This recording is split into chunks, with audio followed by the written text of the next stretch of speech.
I got scammed. Who'd you get scammed by? I got locked out of my Facebook. I lost 40,000 followers on Facebook. No. They're posting fucking porn on my stories for 3 months, bro. Somebody did that to me.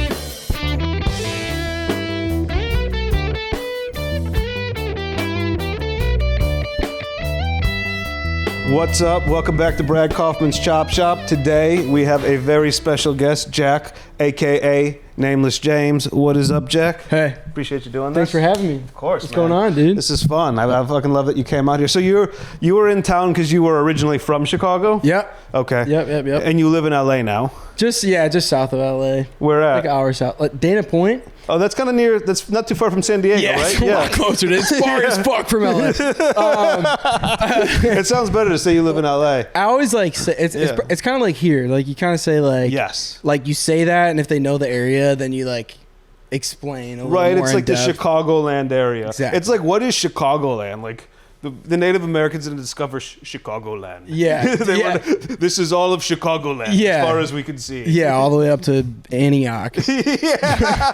I mean, it is funny when you listen to the names. It's like people are like, the Native Americans didn't have this land. You're like, oh, you came up with Antioch and Milwaukee? Yeah, like the names in Westmont, all the street names are like Iroquois and Black Hawk Heights. And yeah, it's like, yeah. Illinois. Yeah, straight up. Yeah, so you're from here. What suburb? You said you're from West Suburbs? Clarendon Hills, Westmont. Clarendon Hills area. and Westmont. Yeah. Okay. And you went to, you said Nazareth, right? Naz, yep. Fuck yeah. All right, I'm Shout from out Buffalo Naz. Grove. That's fun, man. BG. So you're from the area. Did you live here prior to LA? Yeah. So I lived here my whole life, went to school in Cleveland, and then came back here, lived at home, moved out. What school did you go to? John Carroll, okay. right here on the hat, blue streaks. Oh, there you go. Very small school, guys. Very small school. Played football there, D3. Did you? Obviously, you guys can tell by my your physique, your massive football physique. Yeah, my 5'8", start working out 150 pound physique. Yeah. What position were you? Corner. You were corner. Mm-hmm. Damn. Yeah. Be fast. Yeah. Nice. I didn't have very strong labrums. Yeah? I tore both. Really? Not good. Did you quit mostly because of injury? I didn't quit. I ended up playing all 4 years, but it was... Yeah. I guess there's nowhere to go after college if you didn't go to the pros. Yeah. Bro, Did you get an XFL contract? Not a shot. By the time you're like a junior, sophomore in college, like you kind of know well, first of all, D3, there's such a slim chance that you go to the league. There are guys that have gone. There's guys from my school that have gotten a lot of tryouts or made practice squads and stuff like that. That's sick. And other guys in D3 that have gone on to play in the pros, but yeah, it's pretty. I mean, I knew going into college, I'm not playing much at all after college. Yeah, obviously. I just like to play. Was your last game sad? Was it like Rudy? Honestly, not at all. Okay. Last game was I need to get the fuck out of this equipment. Yeah. You're probably ready to be. You've probably been doing it your whole life. Yeah, dude. It's so much more of a business in college. Even D3, it's just bro, we had 2 guys that are in the NFL now coaching that were our coaches through college. They're are they head coaches or coordinators? One was a head coach and he got fired. Was it Eberflus? No. No.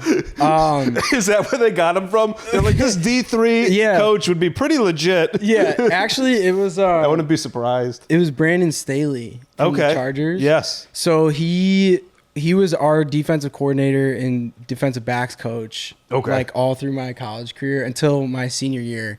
The whole coaching staff left. So he went to the Bears, actually. He was outside linebackers coach of the Bears when they won in 2018. Okay.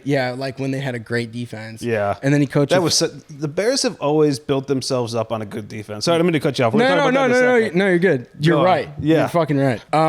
But yeah, and then he ended up obviously becoming a head coach, and like some of our other staff went with him. So it was very like committed and intense in college, even though it was D3. It was like, because you're playing for people who give a fuck. Dude, we're playing for people who are trying to like be seen as an NFL coach to advance their career. Exactly. Yeah. Like we were just fucking pawns at that point. Like, you know, some people obviously made great relationships with those coaches, but like, dude, it was like 6 a.m. meetings daily. It was Did you think it was too much, or do you feel like you learned a lot from that coaching style that was helpful? I mean, I definitely don't regret playing all 4 years. Really? Like, it was a lot, but it was like necessary for me.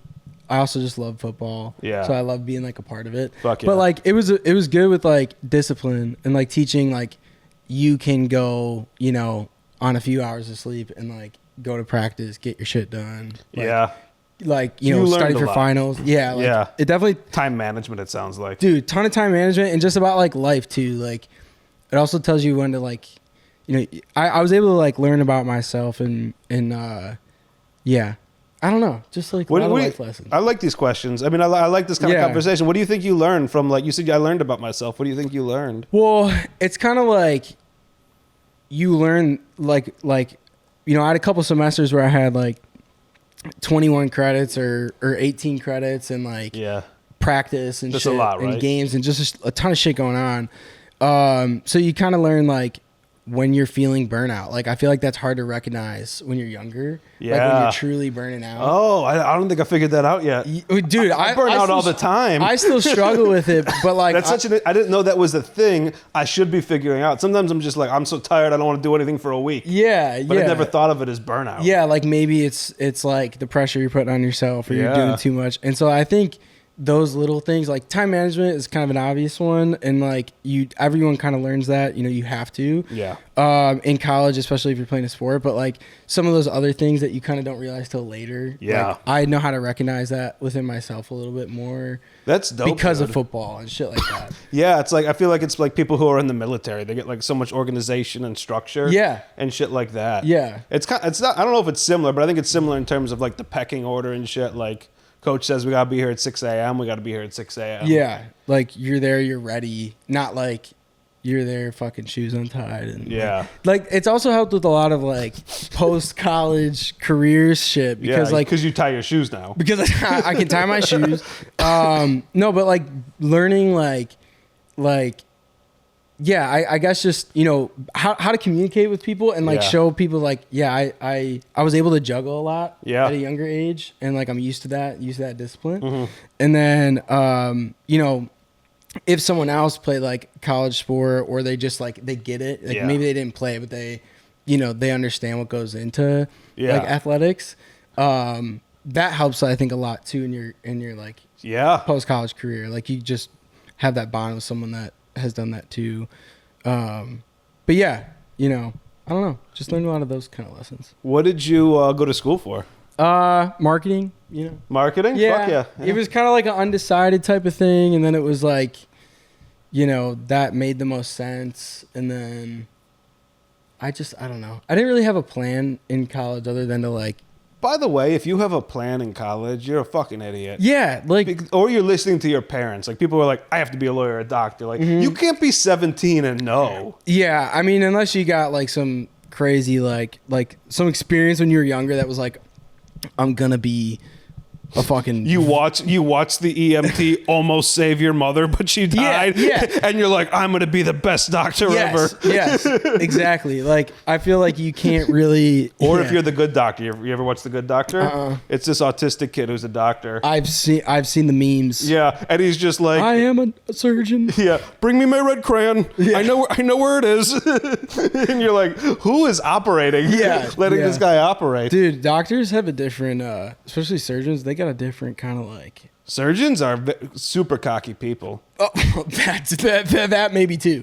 I was gonna say they got like a different kind of like mind. Like that too, yeah. They're very like I know some surgeons that can like go days without sleeping just because they're so like obsessed with their Yeah, and I think the mindset that is required to be a surgeon also is the same mindset that causes all the surgeons to have very similar personalities. Yeah. Like all the ones I know are extremely cocky. Like if you ever watch how old are you? 29. 29. Did you ever watch Scrubs growing up? A little bit. A little bit, yeah. Not really. If you ever watch any of those doctor shows, all the surgeons are like super cocky. They're hitting on every girl all the time, and they're really like that. Yeah. A lot of the time. Yeah, it's like a narcissism thing. Probably, yeah. You have to be a little bit narcissistic to be like, I'm gonna open up this guy's heart, take it out, rearrange it, put it back, and he's gonna be fine. It's like all yeah, and then it's like all the back, dude. It's like the all the like Botox shows and like botch show doctors too. Yes. But I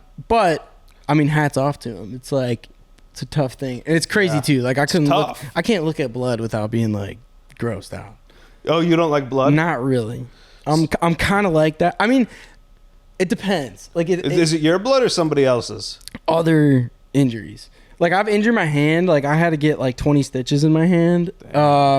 Just like total kind of freak thing. Like with glass. Like I accidentally broke glass in my hand. Oh. And like a beer glass? It was like a big sparkling water bottle, but it was glass. Oh, damn. And it was empty, and I was picking it up. I wasn't paying attention, and I like hit it against a counter, and it just was like one of those things where like the glass, like it just hit it to where it like just shattered. Yeah. And all these pieces went in my hand, and that I was able to look at it and be like, it's kind of gross. I probably need stitches, but like I wasn't like freaking out. Yeah. But if I see someone else with like a gross injury, yeah, I mean, injuries can be pretty gross. Yeah, dude. Like same like with football. Like, did you ever get injured? Like concussions, labrums. Like how many concussions do you think you had through your life? Well, only like 2 from football. Only like 2 like bad concussions. But like 14 in total. Dude, I had one off a fucking Razor scooter. Oh, it was so bad. Yeah, Razor scooters used to be the fucking thing, bro. Did you bring it to a skate park? No. Thank God. Way worse. I fucking got an X Factor ramp. Yeah. Oh. You remember those? You scooted it home. Yeah. Because you got made fun of too much at the skate park? Shut up. It's a legitimate sport. No, but I took the fucking X Factor ramp where it's like it has like the up and then the middle and down. I know exactly what you're talking about. So the trapezoid box. Exactly. So we're at my buddy's house and he's got like a slanted driveway. Yeah. And so we were like, let's put it like halfway down, like kind of towards the end. Yeah. And we'll get like a ton of speed, go up, try to get a lot of air, and then go down the other side. But there was like a little like slit in the other side, like the downside of the ramp. Yeah, you catch a rock, you're going down like a little pebble. Slit will fuck you up. It was like a slit like this, and the front wheel went right into it. Damn. And I went right over the handlebars and just like, dude, it was like a cartoon. I like skidded on my face. Oh, like, fuck. Like halfway down his drive. Well, that sounds painful. Yeah, bro. That was way worse than any like football concussion. That was Did they say you had a concussion? Yeah, I was, dude. I was like, they were like, this. I like couldn't see for like a good 20 seconds, and then it's like where you get that like heartbeat like in your head. You feel your like, pulse in your ears. I know exactly what you're talking about. Thumping and like head a lot. Vision. Yeah, vision was fun. Yeah, how many concussions have you had? I don't know. I never went to the hospital for any of them. Fair enough. But I definitely know about a couple that I've been like. I remember one. So my grandpa would play football every Sunday. I used to live with my grandparents. Yeah. And my grandpa would play football every Sunday. And he would take me down sometimes. I remember being like 7 or 8. And he goes, go long. And I'm running in this field. And there is like a foxhole or like a prairie dog hole. Or like someone was just digging for gold down there or some shit. And my foot goes in it. And I fall head first right into like cold, hard, like whatever. Like grass compact. I hit it. I went out for like a minute. And like my grandpa and his friend walked over, and they're like at the time like 60, so they like lived through like World War II era. Yeah, they're like get up, walk it off. And I'm like, okay. And like I walked over to a tree, threw up, and my friend turns to his grandpa and goes, see, he's fine, he's throwing it all up. Yeah, that's the logic though. I think so we never so many grandparents. Yeah. But I think I'm okay. You probably had one. Yeah, oh no, I have like 10 of those memories. You know what I mean? Yeah. I took algebra 3 times. Yeah, you know what? I wasn't good at math. That's how good I was. I wonder. I'm a beast. They were like, this guy is good. Put him in Algebra 1 again. Dude, that's so funny because I was so bad at math in like high school, in college, and maybe it's correlated. Maybe correlated. Maybe if you get hit in the head too many times, just don't do the math. Don't do the math. Yeah. You know, you should be exempt. You know what was a bullshit movie now that I think about it? Good Will Hunting. That guy would get into fights every day. Yeah. And he was a savant at math. He got hit right in the right way to make him smart. Well, you know what's funny? You bring that up though, is like, you ever see that with people where they get injured, yes, and then they wake up with like they just speak Spanish all of a sudden, or they speak Spanish, or they have an accent, or like they can do like crazy calculations all of a sudden. Yeah, I don't know. So I don't know why we didn't get that. Yeah, well, exactly. Yeah. Or maybe we got some sort. I'd like to think there's some talent I picked up that I haven't discovered yet. Okay. Like to this day, I've never played a round of golf because as long as I don't play, there's this little piece in the back of my head that says you could be great. You could be the best ever. There's no meter for me to judge. I love that mindset. Right, you got to keep one thing. Yeah, well, what would it be like? What would that thing be if you did have an undiscovered talent that you had no idea? What would I want it to be? Yeah, golf, or would it be something else? No, not golf. Golf is just the one thing I didn't do, so I'm like, I could. Yeah, yeah. It's hard to play golf. Yeah, golf. I play golf. Do you? Yeah. You got to know people who play golf. I don't have the time to play golf. Yeah. I like the concept of walking on like a beautifully cut green and smoking weed and drinking Modelo's. Yeah. That sounds nice to me. It is nice. But like I think I would play about 4 holes and go, okay, I'm done, and walk the rest of it with you guys. Yeah. You know what? Until you it's one of those things. I feel like when you play enough, that like switch just kind of flips, and then you're like, all right, this is fucking awesome. And then it becomes just like one of those personal, like competitive, like self-competitive, like I need to get. And you know what? Golf is better than you discovering pickleball. Yeah. Yeah. Golf is better than I mean, there's nothing wrong with pickleball, but if you go play pickleball every Sunday with your boys, you go golf. Yeah. You go golf. You play football. You go play some softball. Yeah. I don't want to get my ass whooped by, 73-year-old woman. Yep. Just walks off with a walker and she's just a fucking backboard out there. Bro, they I don't know what the fuck those ladies are on, bro. But if I had a talent that I got hit in the head the right way, it would have been to sing. Because I play guitar like a motherfucker, but I could never sing. So I always felt my options were really limited. Who would you want to sing like? Oh, it's a good question. Voice. It wouldn't even need to be that good. Well, it wouldn't need to be that like world renowned. Yeah. I would like to sing like... One, I would like to just be able to carry a tune where I could like put something down on record and be like, I like what I made. Yeah. But if I could sing like anybody, probably like Steven Tyler in his like prime. Some prime Aerosmith, those fucking belts and bangers. Yeah. That guy could do anything. I love that.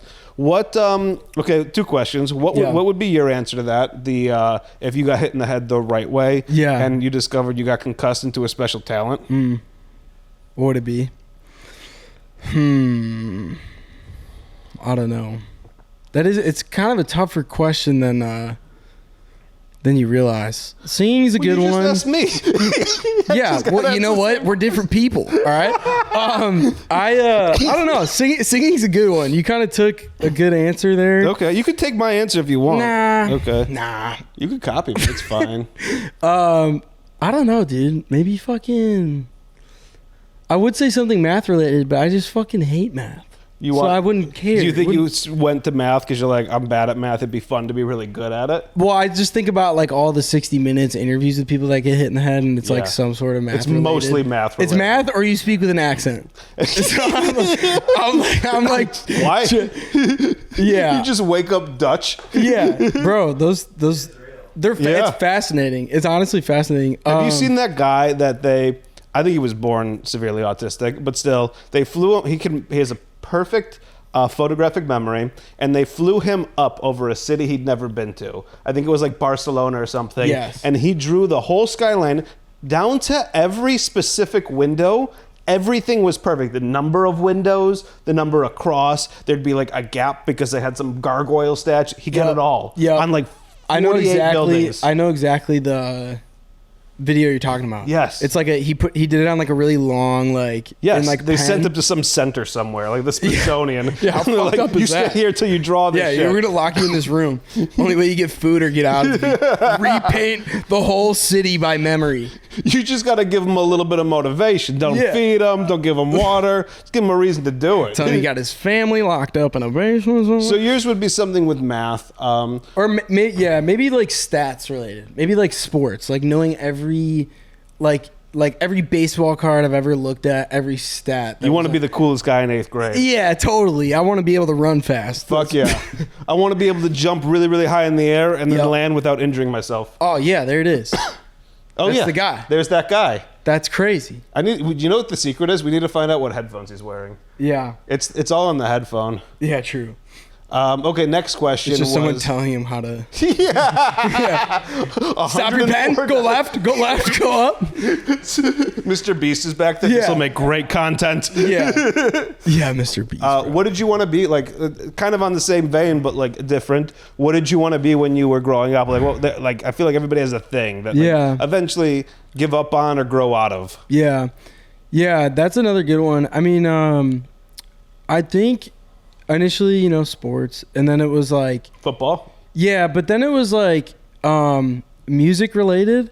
Like I'm not really like a musician in any way, but like always liked it, and I started in content by like writing articles actually. Yes. So it was like that's why I was telling you about Lyrical Lemonade. You said they're around here. I applied like when they were a blog because they were looking for writers. And I was writing, and I had written like album reviews, just my own opinion. I just like post it on like Medium or places like that. But something like music related from like a non-artist standpoint. I don't know if from a reviewing or not even producing, more so like a music critic almost. Yeah, maybe the critic, or like I wouldn't necessarily go that, but maybe say something like like hosting something like this, even like with musicians and like helping people. Sick. So that was always, and I still love.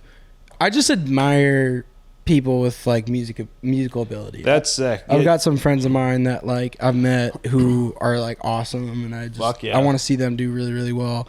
And it's just I just have a lot of.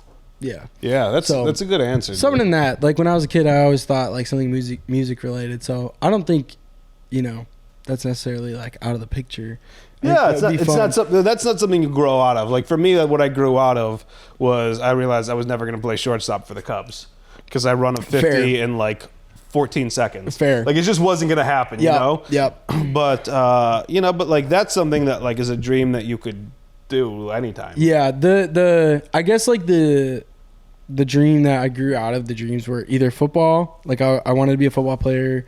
I always loved defense. Like I loved watching like Ed Reed and Brian Dawkins and like all those guys. Like growing up, Urlacher obviously with the Bears and like Charles Tillman. Let me ask you a question. How do you feel about Urlacher with hair now? Yeah, I don't know. It's the worst fucking thing ever. Yeah, that's so true. And he was such a spokesperson for the bald community. Those billboards are annoying. They're annoying. I hate the restored billboards. Yeah. Get a fucking hair transplant or don't. I don't care. I don't need Brian Urlacher to tell me. Yeah. I'm not going to listen to anything that guy says. I feel like he's ruining his legacy. He was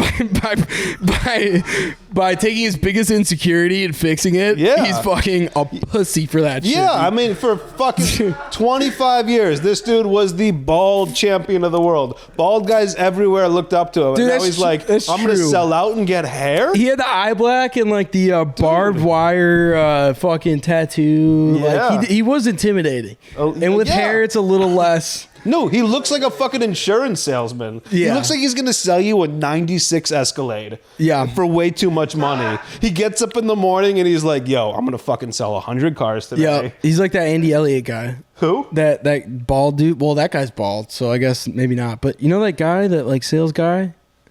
Bro, look that guy up. Well, can you tell me his name again? He's out of his mind, this fucking guy.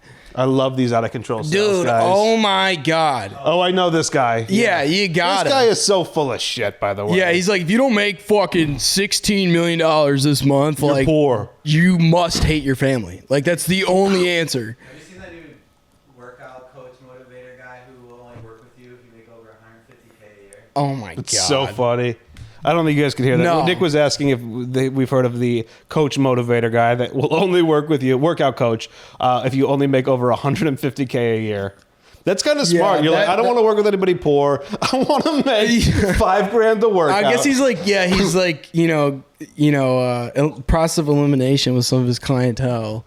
100%. But like, do people with like that like if someone has a lot of money and they're looking for a trainer and they see that guy and they're like, I qualify, are they going to be like, I want to work with that fucking guy? I think for some, I've met some really competitive rich people who look at it as like a status symbol. Yeah. Like I've talked to people, like I've met people who own like boats and shit, and like all they're worried about is now getting the bigger boat because they don't have the biggest boat. It's like a Napoleon or like a small penis complex, you know? Yeah. Like, I have to have the biggest boat. Yeah. Like I could, this is blocking my view. I need a taller house. Yeah. They need it. But there's also a group of people out there who I think if you grew up rich, I don't think you care as much. You're like, oh, just $5,000, whatever. Yeah, you know? like just kind of like it's nothing type of. Right, there's a market for people to spend a lot of money and be like, I don't even know how much this shit costs. Yeah, that's true. Like if they find a trainer who's just like, yeah, it's $4,000 a session. They're like, right, and they don't. They've never thought about that in their life. There's a lot of that in fucking Orange County, bro. I'm sure. Oh my God. And to them, getting skinny is probably like me going skydiving because they're like, I got to get skinny if I want to survive. Yeah. Like if I go skydiving, I'm not doing the Groupon, Yeah. I'll fucking pay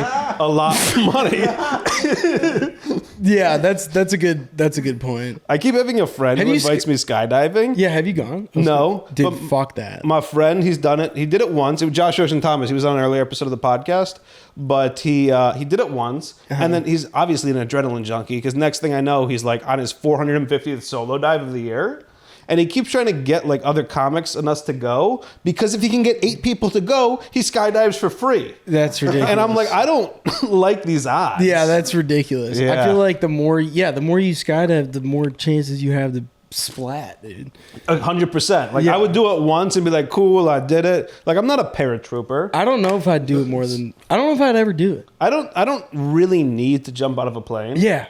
I have enough excitement in my everyday life where I don't look for it elsewhere. Yeah. And by excitement, I mean things that stress me out. Yeah, fair. Well, it gets the cortisol up, same thing. Right. It's all relative. Yeah, 100%. I was gonna say like skydiving is one of those things for me. Like I don't know how you think about like jet skiing or ATVing, like stuff like that. Not that that's, I like it. Not that that's as intense as skydiving, but like anything where I'm not like in control, I don't really like jet skiing. It's kind of fun, but you get over it. Are you sure you're not Jewish?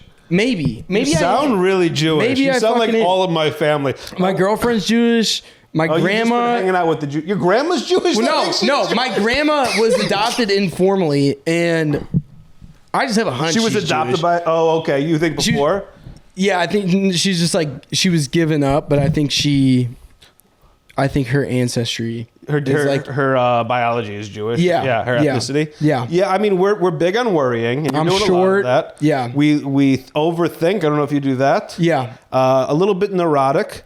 Yeah. And, we tend to have a lot of heart disease and cholesterol because we eat a lot of lunch meats and smoked meats. Yeah. And fish. Do you have any of those issues? I don't know if I have the health issues so much, but I am sure. We don't know. I don't have them yet. Yeah. You're like, they're coming.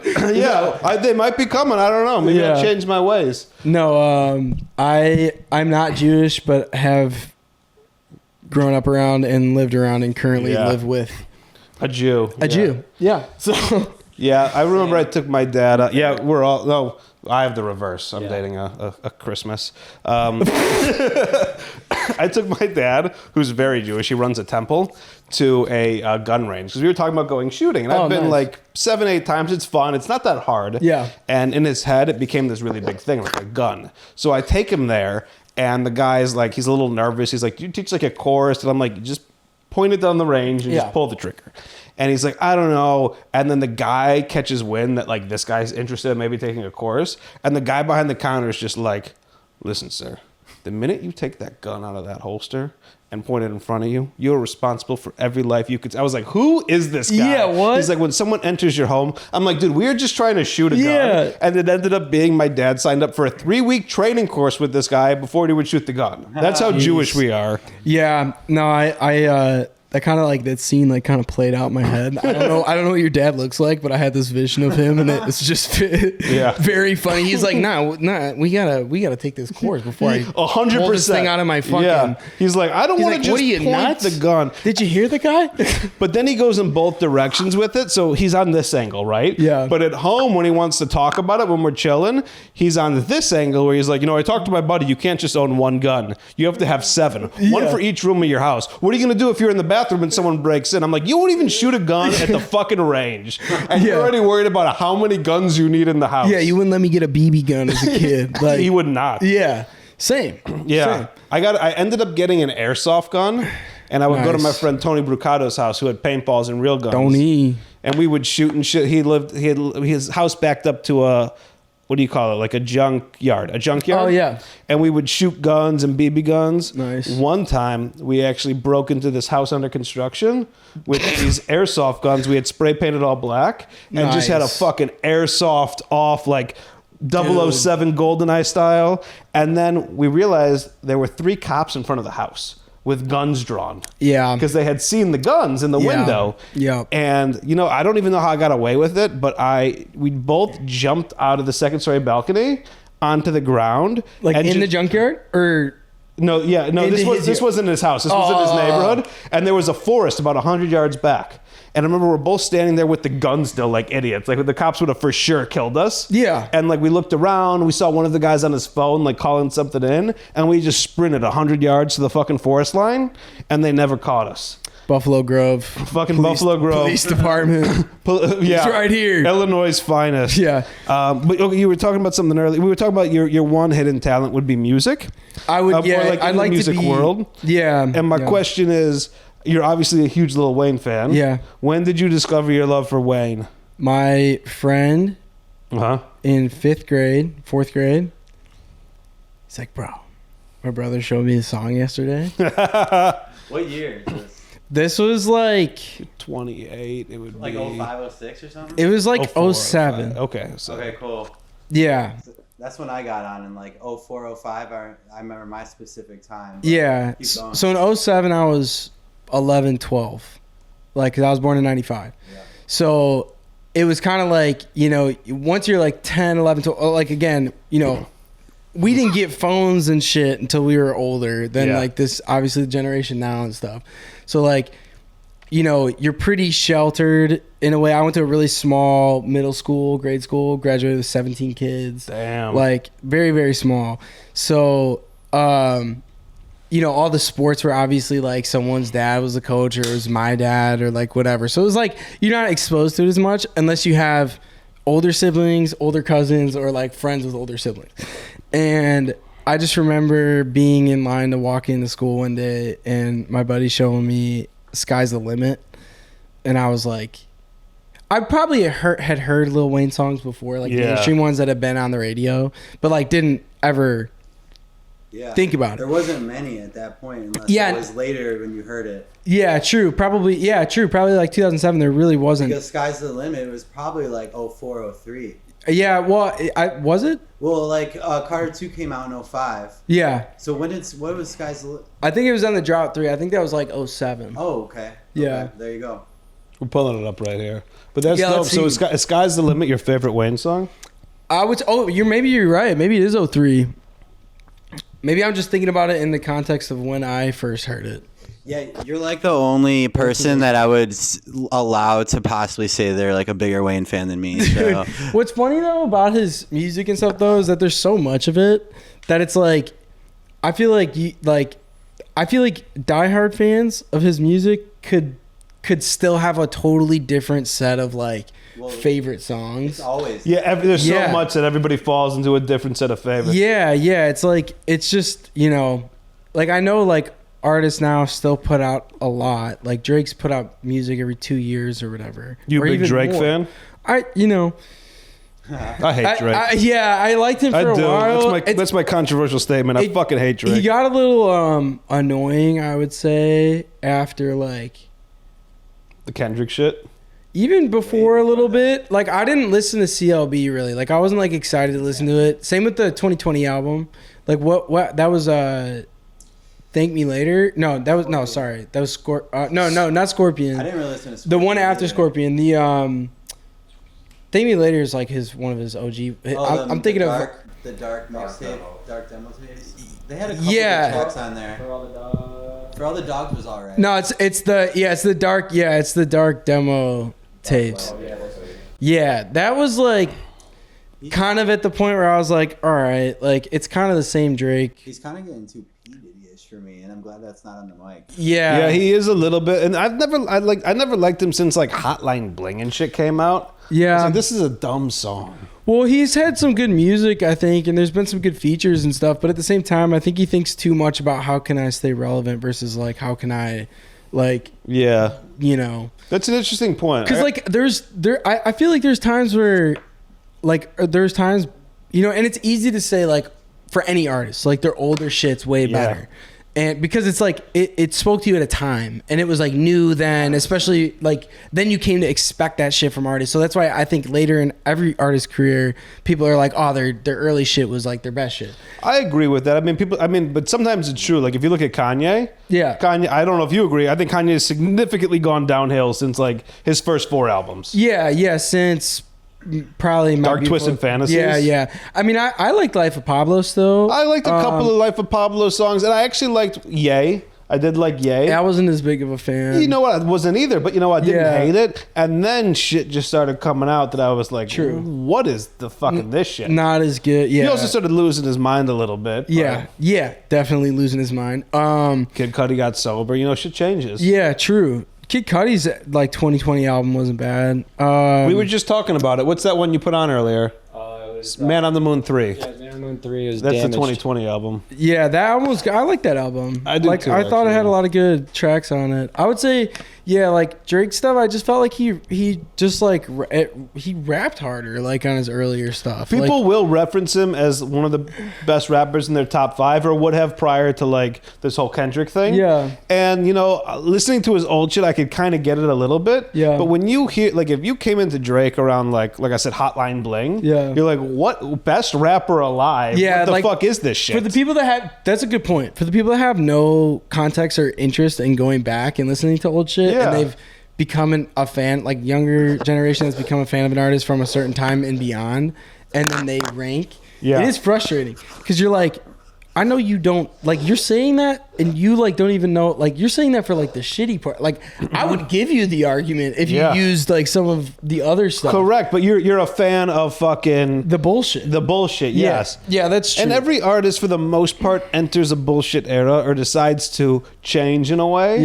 that maybe we don't agree with, but it will pick up fans and that shit comes out. So for some people they discover that shit. Yeah. And you actually made me think of an interesting question. You make a lot of content, obviously. Yeah. You were talking about how Drake makes shit more for like the trends than he does for like himself. Yeah. When you make things, do you think you follow the trends, or you just go, I think this would be fun to make, or a little bit of both? Because the algorithm's a fucking monster now. Yeah, I would say a little bit of both. I'm definitely trying to get more into like, I need to like it and think it's funny. Yeah. I'd say like there's a lot of like trends that you see, especially TikTok is way more of like a trend kind of app. TikTok is a big app, but they are all trend based. All trend based. Yeah. And the violations are so easy to set off. Yeah, bro. I'm sure you deal with that all the time. You probably post a video and it's like banned in this for this reason. The amount of times I try to go live a decent bit, like since I fucking could on TikTok since like 2020, and like I'd get banned almost every time. And I didn't like do anything wrong. No. I would have music on and it would have like, you know, fucking swears in it. It's and I would such a get sensitive place. I'd get banned from going live for fucking harassment or like, that's crazy. You know, like Like probably because it's some robot is listening and it's picking up on those words. Yeah, not so. That's all it is. It's an AI based system. There is no human back behind it, and they'll even tell you that when you get banned. It's like our AI tool has told us this. Do you want to appeal? Yeah, which takes 180 days. Yeah, TikTok has gotten a lot more depressing for creators. I feel like across the board. Like I've seen.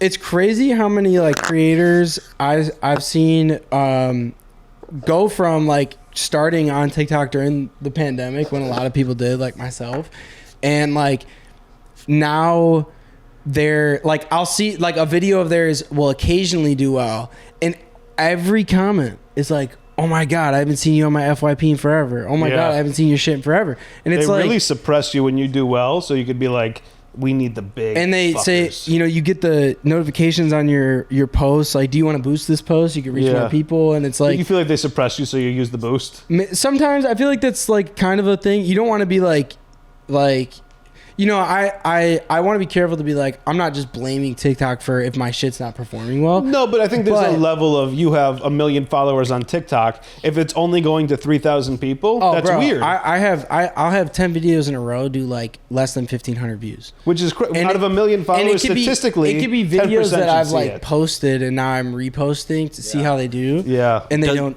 do well at all. Does it stress you out at all with this potential ban? Because you have like you've worked really hard to build that following you have. It might be gone. Like, how do you feel about that? Do we have a lav mic by you? Yeah, sweet. I'm doing it. Okay, sick. Perfect. Then I don't have to. I was gonna repeat. Yeah. I'm not super. Yeah, I didn't pick up on that earlier. I didn't either. I was like, why is this guy saying what he just said? Because normally we don't have these. So normally, that's a good call. No, I'm not super worried, only because they've fucking said this 5 times already. Yeah, but what if they do? And honestly, the other point, I've built enough of a following on Instagram where I feel okay. I'd be bummed because like I feel a certain like, you know, I feel like I owe TikTok in a way. Like I started fucking around on there, and like, you know, yeah, it is an app that like if you got in at the right time, like you were blessed with followers if you had high performing videos because no one knew who to follow. You'd like everyone would get on the app, and then this was like in quarantine, like the blessing of quarantine, dude, mixed with high performing videos. That's why we got fucking Tiger King and all this shit, dude. Yeah, because everybody just did the same shit. Yeah, and if you did different like you did, people are like, this is awesome. Yeah, anything that you would do, like as long if it performed well, you got followers. Dude. Like my first like million view, something crazy going on again? Yeah, the bear score. What's going on? I don't know what's going on. It's just flag after flag on the Bears. Of course it is. Of course it is. Are they all holding? Wait, I don't know what you were saying. That was good. At the beginning, like with TikTok, if you had a video do fucking 1 million views, like you got fucking 20,000 followers. Like like over a week you would get that many followers. Like on Instagram? On TikTok. On TikTok. Instagram with Reels, I did see like big spikes, but it wasn't as like there wasn't as direct of a correlation of like high performing video immediately. Yeah. Like I'd check the app the next day and it'd be like it'd show like how many, you know, it'd do the little pop-up of notifications and it'd be like 3,700 followers. Like, wow. Yeah. And is that your biggest? It's diluted. Like jump? Yeah. Dude, my biggest jump was like February-ish 2021. I went from like 168,000 to I think like 280,000 in like a week. Wow. That's crazy. And then what video that was? It was like it was this I stitched a video of this girl that was like she was like basically like it was like a Gen Z to Gen Z, like, oh, if you know this like phone number, like if you memorize this phone number, like you're dope. Like I don't know what the fucking intro, I forgot what it was, but it was like from some like current song. Yeah. And I was like, yeah, I don't know about that shit, but my generation, and it was like the Kiss Me Through the Phone, like 678 689 8212, I think. it was great because like so many people came in the comments like, yeah, imagine having to remember all of your friends' numbers and your family numbers and whatever. And then my whole childhood. I remember them all to this day. Yeah, same. Yeah. I still remember like a lot of my home phone at my my landline at my fucking Greg Belasco, 847-468-1639. Who's that, Greg? Greg Belasco. Greg Belasco. I'll be giving you a call later, Greg, after a couple more of these. Oh, his parents don't live there anymore. Oh. that was like 4th, 5th grade. Yeah. But yeah, I think back then it was just like, TikTok was like you'd grow so much if you had a high performing video, and now like you don't get rewarded. Like, dude, even like I've had a string of months on TikTok where I'll have like decently high performing content. Like I'll still, over like a month, I'll still get like 1 million views or like 2 million views or something. Yeah. But I'll drop in followers. Like, really? Because it's not correlated like that anymore. It's like net negative. Or like now if I have like a 1 million view video, I might get like 200 followers from it. Dang. Well, yeah. So I recently had a video go do like 750K, which was really big for me. Yeah. I think it's like at 800 now, but I got 130 followers, and I'm like, how is that it? Shouldn't I have in 2020 you would have got like 10,000 followers. I know, which is crazy. So also, I think one thing you did well, and I think the mark of a good content creator is if you're able to move platforms, because a lot of these people just exist on TikTok because I think they just suck the algorithm's dick all day. Like they're just the dancing girls and the dancing dudes, all that shit. But if you could move to Instagram and you have almost 500,000 followers on Instagram, which I think is people cared enough to follow you over or even discover you there. Thank you. So I think, and also I don't think TikTok's going away. I do think if they ban it, I think they will change the company that owns it. Yeah. Like it won't be ByteDance any longer. Yeah. But they won't change it. And honestly, if it's based in the US, it will have way lesser censorship rules probably. Yeah. And it'll probably be an easier place to exist. That's a good prediction. I feel like it won't fully go away. It's too big for them to just shut it down. Yeah, there's too many politicians are getting paid by companies that are advertising to get the data from TikTok. So there's no it's all fucking about way. the data. What is with the fucking data? What do I have that you want? Dude, honestly, I'm okay with the FBI or whoever listening in on my conversations and giving me targeted ads, because then it's like, this is easy as hell. Like, I just need to talk about the shit and get an ad about it now. Yeah. But I get your point. Like, well, what do they want from me? They want to know that I looked up a window on Thursday so I can get bombarded by window ads? Yeah. They want my bank account number? I have a bank account number, I got a social security number, and I got an address. You ever gotten scammed?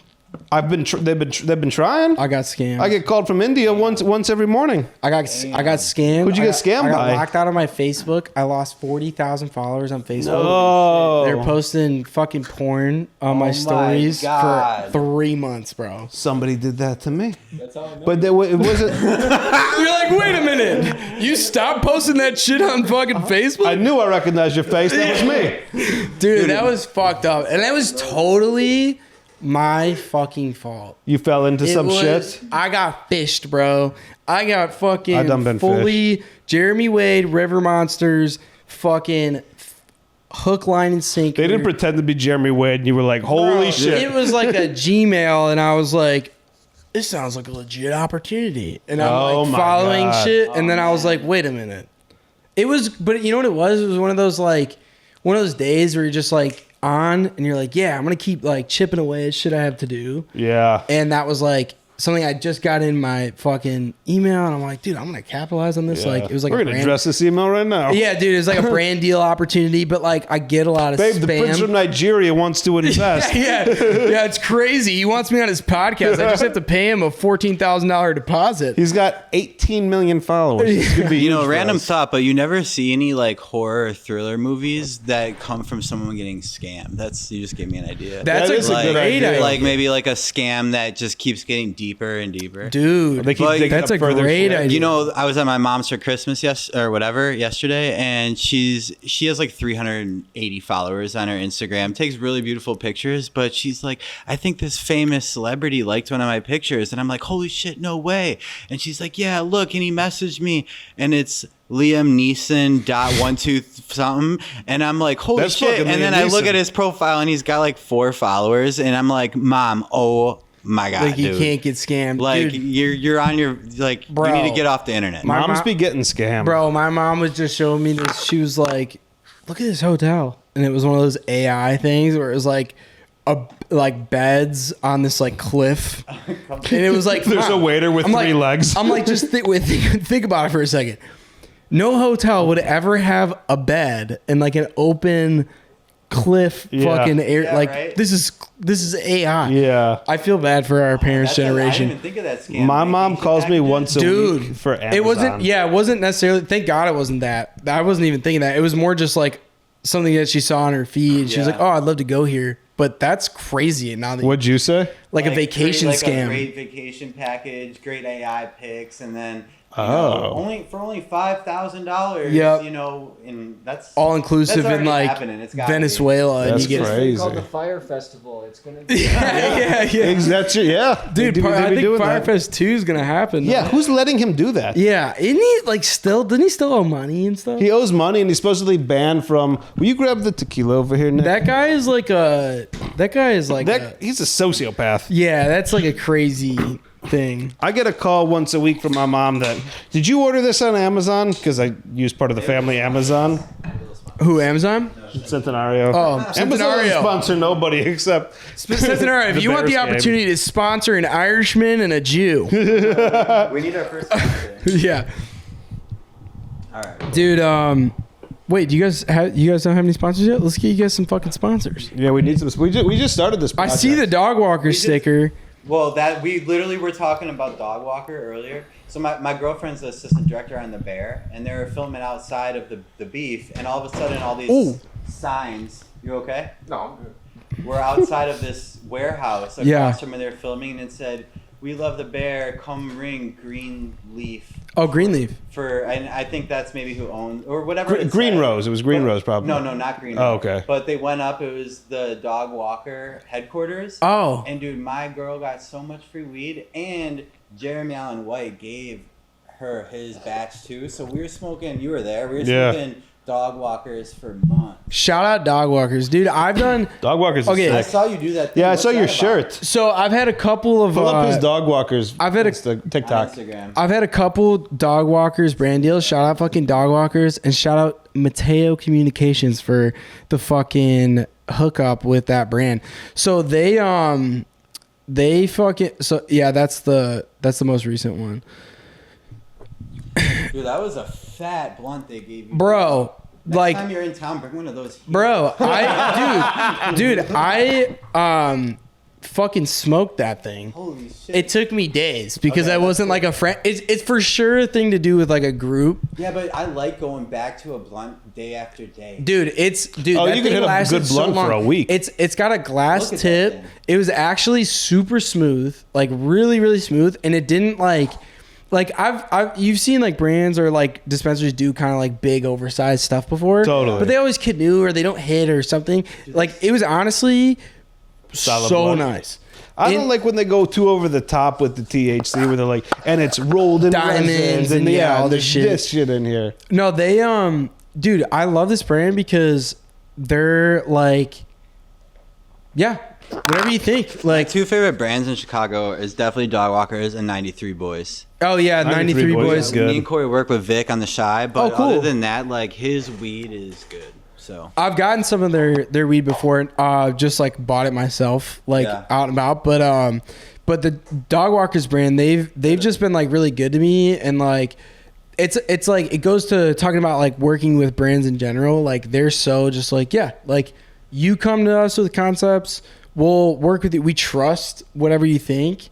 Really, and I like that. Dude, this thing, they had a lot of talking points, and I talked to the rep that's at the marketing agency that's between them, and was like, hey, like I have an idea for like I'll pretend to be like on a podcast with myself, and that's how I'll talk about it. Yeah. But I can't like script out this whole concept. Like I don't know right now.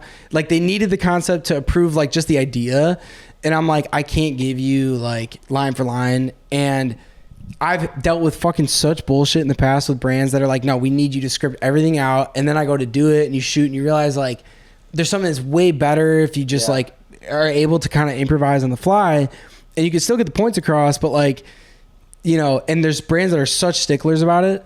They were like, I'm sure. No need. Just go for it, film it, and like have fun with it and be yourself. That was one of the first, like, I've never really seen them do deal like with anybody else. Have you? I've seen just on their page, like, okay. But before, not really. Like, I would scroll I scrolled their page after I kind of learned a little bit more about them. And funny story is that I've actually like smoked their weed before, and I didn't really realize it until they hit me up. I thought a dog walker for the longest time was just a smaller joint. Like I go for a little, because I smoke cigars sometimes. Yeah, and we call it those little cigars dog walkers. Dog walkers. That's kind of the concept. No, I get it, but I didn't realize it was a brand until actually Nick gave me that shit from the bear, and I was like, oh, this is a brand. Dog walker gave this to you. Yeah, I thought it was some brand selling dog walkers, but it's a cool concept. Like that's exactly how I use them. The fucking dog. Yeah. Just go for a little walk, get a little baked, and but no, they're a good brand, and like working with brands like that are like that and allow you to have full creative freedom, and just like I'd charge like half as much for a brand like that than I would for brands that are like, no, you have to follow like exactly what we're saying. Only because it's this thing of like, there's some brands and like marketing companies that come in and they're like, you don't know what you're talking about. Let us. Yeah. And you're like, then why the fuck are you coming in? You want to access my audience. Yeah. And I don't know what I'm talking about. Yeah, it's crazy. Or you'll have brands that are like, oh, submit like your top 5 concepts, and then they don't choose you. And you're like, I spent time. Like, it's also a commitment of work. Like, you know, dog walker's gonna fuck with you. Yeah. This other company, you might do all this shit and they make them, we don't want to support this. That's what they'll do. Like, these other brands are like, well, we want you to submit 5 concepts or 3 concepts or whatever, and then we'll choose the final, and then you do, and then they don't choose you, and you know they're taking that concept and using it for fucking other shit. Like, bro, I went and pitched a concept for a weed brand. I got with some buddies. Shout out Les and Lee at Quick Strike. Fucking super high production. These guys, like, we made a really goofy ad for Zigzag. I don't know how much of this will include, but honestly, fuck them. But what was fucked up was like, I had worked with them on one other thing. I told them rates. They were like, nah. And I was like, look, I'll go. Like, honestly, it'd be great for me to work with a brand like Zigzag. They honestly paid me shit for what, I would normally like want to do with a big brand, like work with, especially a tobacco brand and a weed brand that could like jeopardize future shit. Money. Bro, I fucking... They're the biggest name in fucking... One video I did for them, highest performing video on their Instagram, 2.5 fucking million views, like killed it. And I said, hey, do you want to work together again? And they were like, yeah, but can you give us like more of a discount? And I'm like, you guys are fucked up. Like, I charge you guys like fucking a couple $100 for this shit. And I would charge like, and it's not about like those aren't your rates. That's just what you did for Zigzag. I'll do free stuff for brands that are like friendly. Like, there's no rules or regulations around what a creator like can charge and what companies. It's all about like, if everyone feels like they're getting the value that they put in, then it doesn't matter. Like, whatever. But like Zigzag fucking, they were just like rude. So anyway, fucking after that video did really well, I was like, okay, maybe I get with some buddies, we create something really cool and pitch them like a character to like make like a bunch like of a recurring thing. Not that they have to like if they hate it, they hate it, whatever. Send them that shit. They were like, oh, so cool. Like, this is great. Let us talk to you about this in a little bit. Dude, a fucking month later, they had a photo shoot. It was like the same theme. It was the 70s brown, like kind of like smoky, hazy theme that we had. The character's name was Zigzagurdy. And they fucking copied it like so like blatantly. That's fucked up. That should be a lot of places like SNL is pretty well known for doing that, dude. Because they accept writers packets from everybody every year. Yeah, and a lot of those ideas get used. I remember the first time I encountered it at Second City. That's why I quit Second City. Really, one of the Second City people was like, just so you guys know, anything you create here is technically a owned by us, it's not because we created it first. It's because there's a stream of consciousness happening where people pick into the same. I was like, this is insane. You guys are fucking bullshit. But there really are no laws protecting that. Like, unless you had people sign an NDA before you sent an idea, which really wouldn't even be viable. Like, for the most, like, who's going to do all that? Yeah, spend legal money when 100 other people won't. That's also like crazy too, because then you jeopardize like your opportunity. Like, oh fuck, if I cause friction and say you need to sign an NDA, we don't want to deal with them. It's going to cost 5 hours of an attorney's time to review this. Yeah, and like, who does he think he is? Send an NDA, but then you get fucking, you get taken advantage of. You get fucked. Yeah, literally. Like the zigzag thing again. They didn't need to fucking like. They didn't need to like the character or whatever we pitched them. We didn't pitch them anything with like any sort of rate. We were just like, hey, this concept is cool. Like, we think it's cool. We want to work with you guys more on a regular basis. And there were some other things that this person there had said like they needed help with. And I said, I can help with that from a consulting side. Like, I can find other creators who would do stuff for like not a lot of money. And like, it'd be fair on both sides and whatever. And the guy like, they kind of led me on with that, and then they didn't want to work together in that capacity either. But it was just like oh, cool, this is sweet. Let me get back to you. And then they took the 420 dog face guy that had the ocean spray. I remember that. That's the photo shoot. He was in their photo shoot that was like modeled after our fucking so they took your shit and went to like a bigger TikTok celebrity of the moment. Yeah, and they didn't do the whole character, but it was just the look and feel of fucked up. Of their last like 420 campaign. Well, from now on, I'm only buying raw papers. Yeah, like if you go to I'll show you guys later. It's for like content creators who are just getting going, or at least like they're rocking and rolling, but who haven't had brand deals yet. Yeah. Would you say they should reach out to brands they want to work with, and not wait for brands to want to work with you? Because that's probably not going to happen, is it? Yeah, dude. No, like you're spot on. Definitely should reach out. My experience was, again, I got lucky with the timing with TikTok. It was like I had gotten 1 or 2 brand deals. I think the first paid brand deal I got was like $100 from Brewmate. Shout out Brewmate. They're kind of like koozies, but they're like metal. So you can like your beer, White Claw, say like super cold, but then they double as like a thermos, if you want to use it. But getting that brand deal from them, actually, I think like posting that is what led to an influx of deals. And then it just kind of like self-perpetuated where it's like social proof, right? Totally. It's like if someone working at some other brand saw me doing something for a brand, they might go to their manager and be like, hey, he does influencer marketing deals. But now it's like, so a lot of things came inbound, but especially now, like even myself, I do a lot of outreach on my own, and I should do more. And I definitely think newer creators should do outreach, because there's so much now that brands don't have the time. Like, you got people sitting on these teams trying to find creators, but they're on a time constraint and they're on a budget constraint.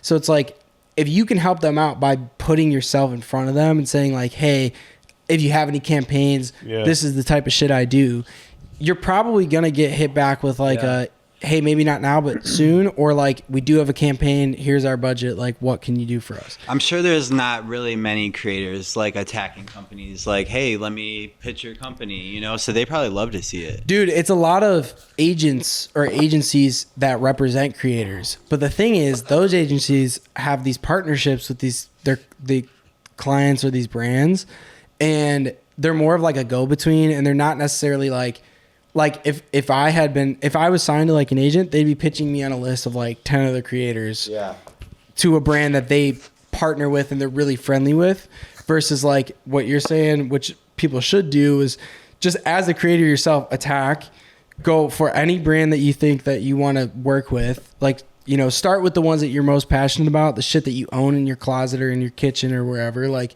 just be like, because it's easier for you at that point. Like, because you have a passion for it. Obviously, you use you know about it too. Totally.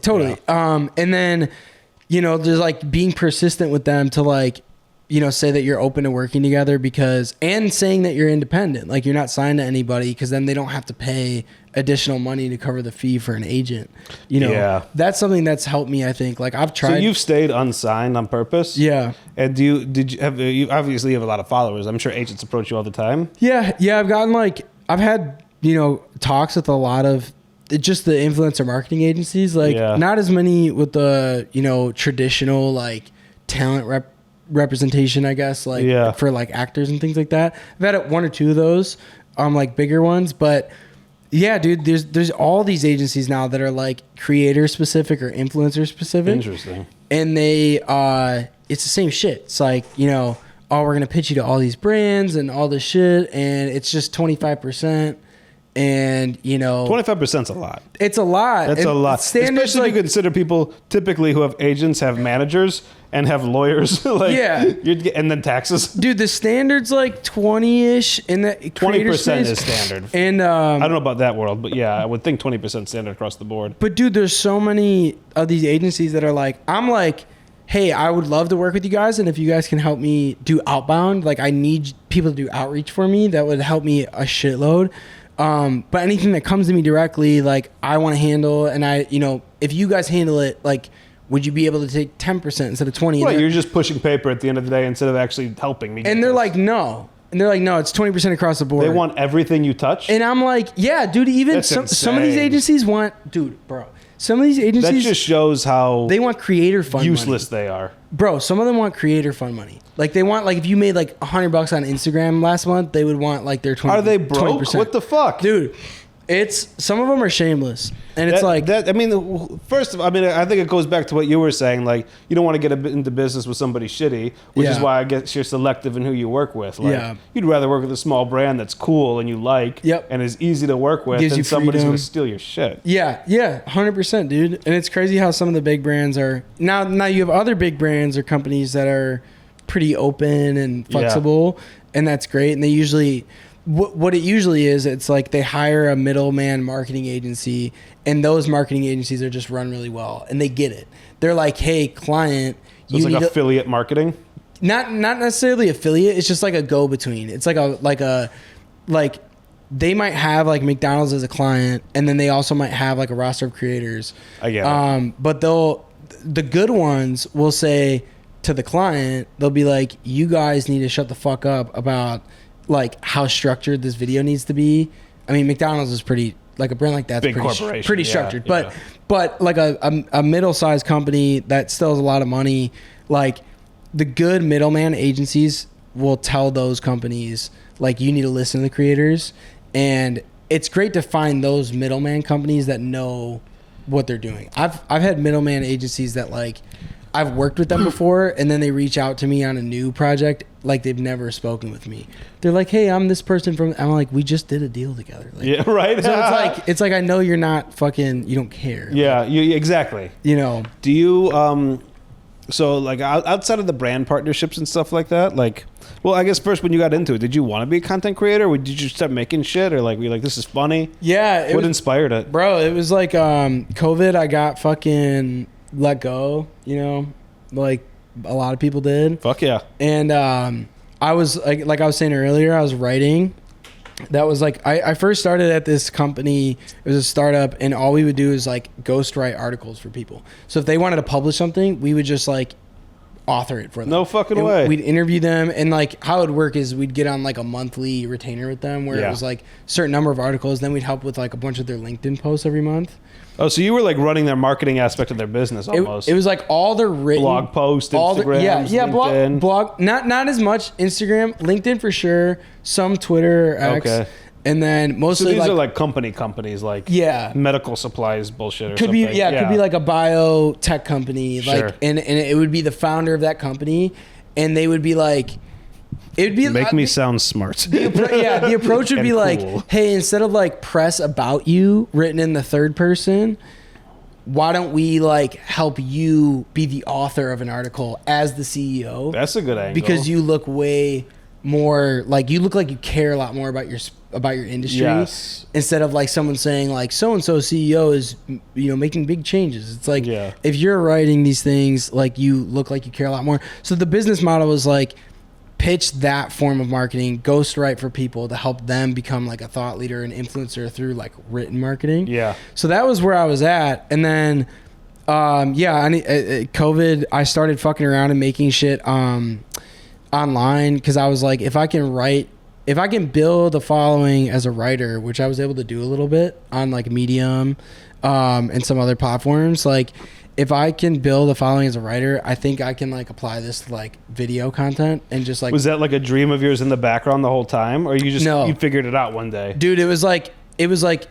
there's a bunch of people at the company I was working at that were on TikTok, and then I wasn't on it, but they were on it all the time. And then COVID hit, and I was like, "Fuck it, I'm gonna get TikTok because that's when I got TikTok too." Yeah, I'm gonna right when COVID hit. COVID hit, and I got fired, and I was like, "I'm gonna get TikTok."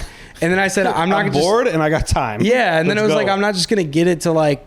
I did want to just like waste time and scroll on it. Yeah. But I was like, I might as well just make a fucking video. Totally. So that's where Nameless James came from. Is like I didn't want my mom knowing I was fucking around on TikTok, so I didn't want to like put my name.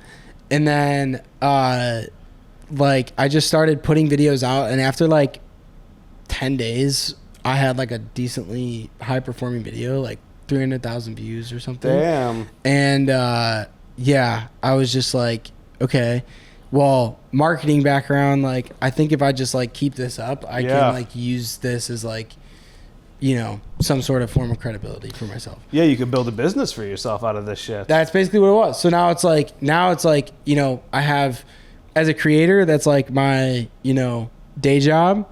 And then my the other side of things is like consultant now. You help people build brands and do what you do, essentially? Yeah, so I have like a list of clients. Tell me about that, yeah. Yeah, it's fun. Like I have a list of clients that are like, you know, some are like it's their personal page, and others it's like a brand page or a company page. My girlfriend and I work together on a lot of this stuff, so like she has a lot of complementary skill sets, like event marketing and branding. Oh, like nice. Is that what she does? Yeah, okay. Yeah. She started in like the med legal space, so like way harder to be like to actually put on events and do this form of marketing in. So like the creative side of the stuff is a lot easier, especially for her. But like, you know, her having that kind of background, like very good with like. I like a big ideas person, so like would help consult marketing teams on their branding, especially in the legal space. It was really outdated, medical space really outdated. And then with my credibility on like building a following and the fact that I like do it every day for myself, it's kind of like when we talk to people who could potentially be a client, it's like, of course, you know, I'm not trying to sell you like if you want to work together, you know, let's find something that works for all of us. Let's make really clear expectations about it too.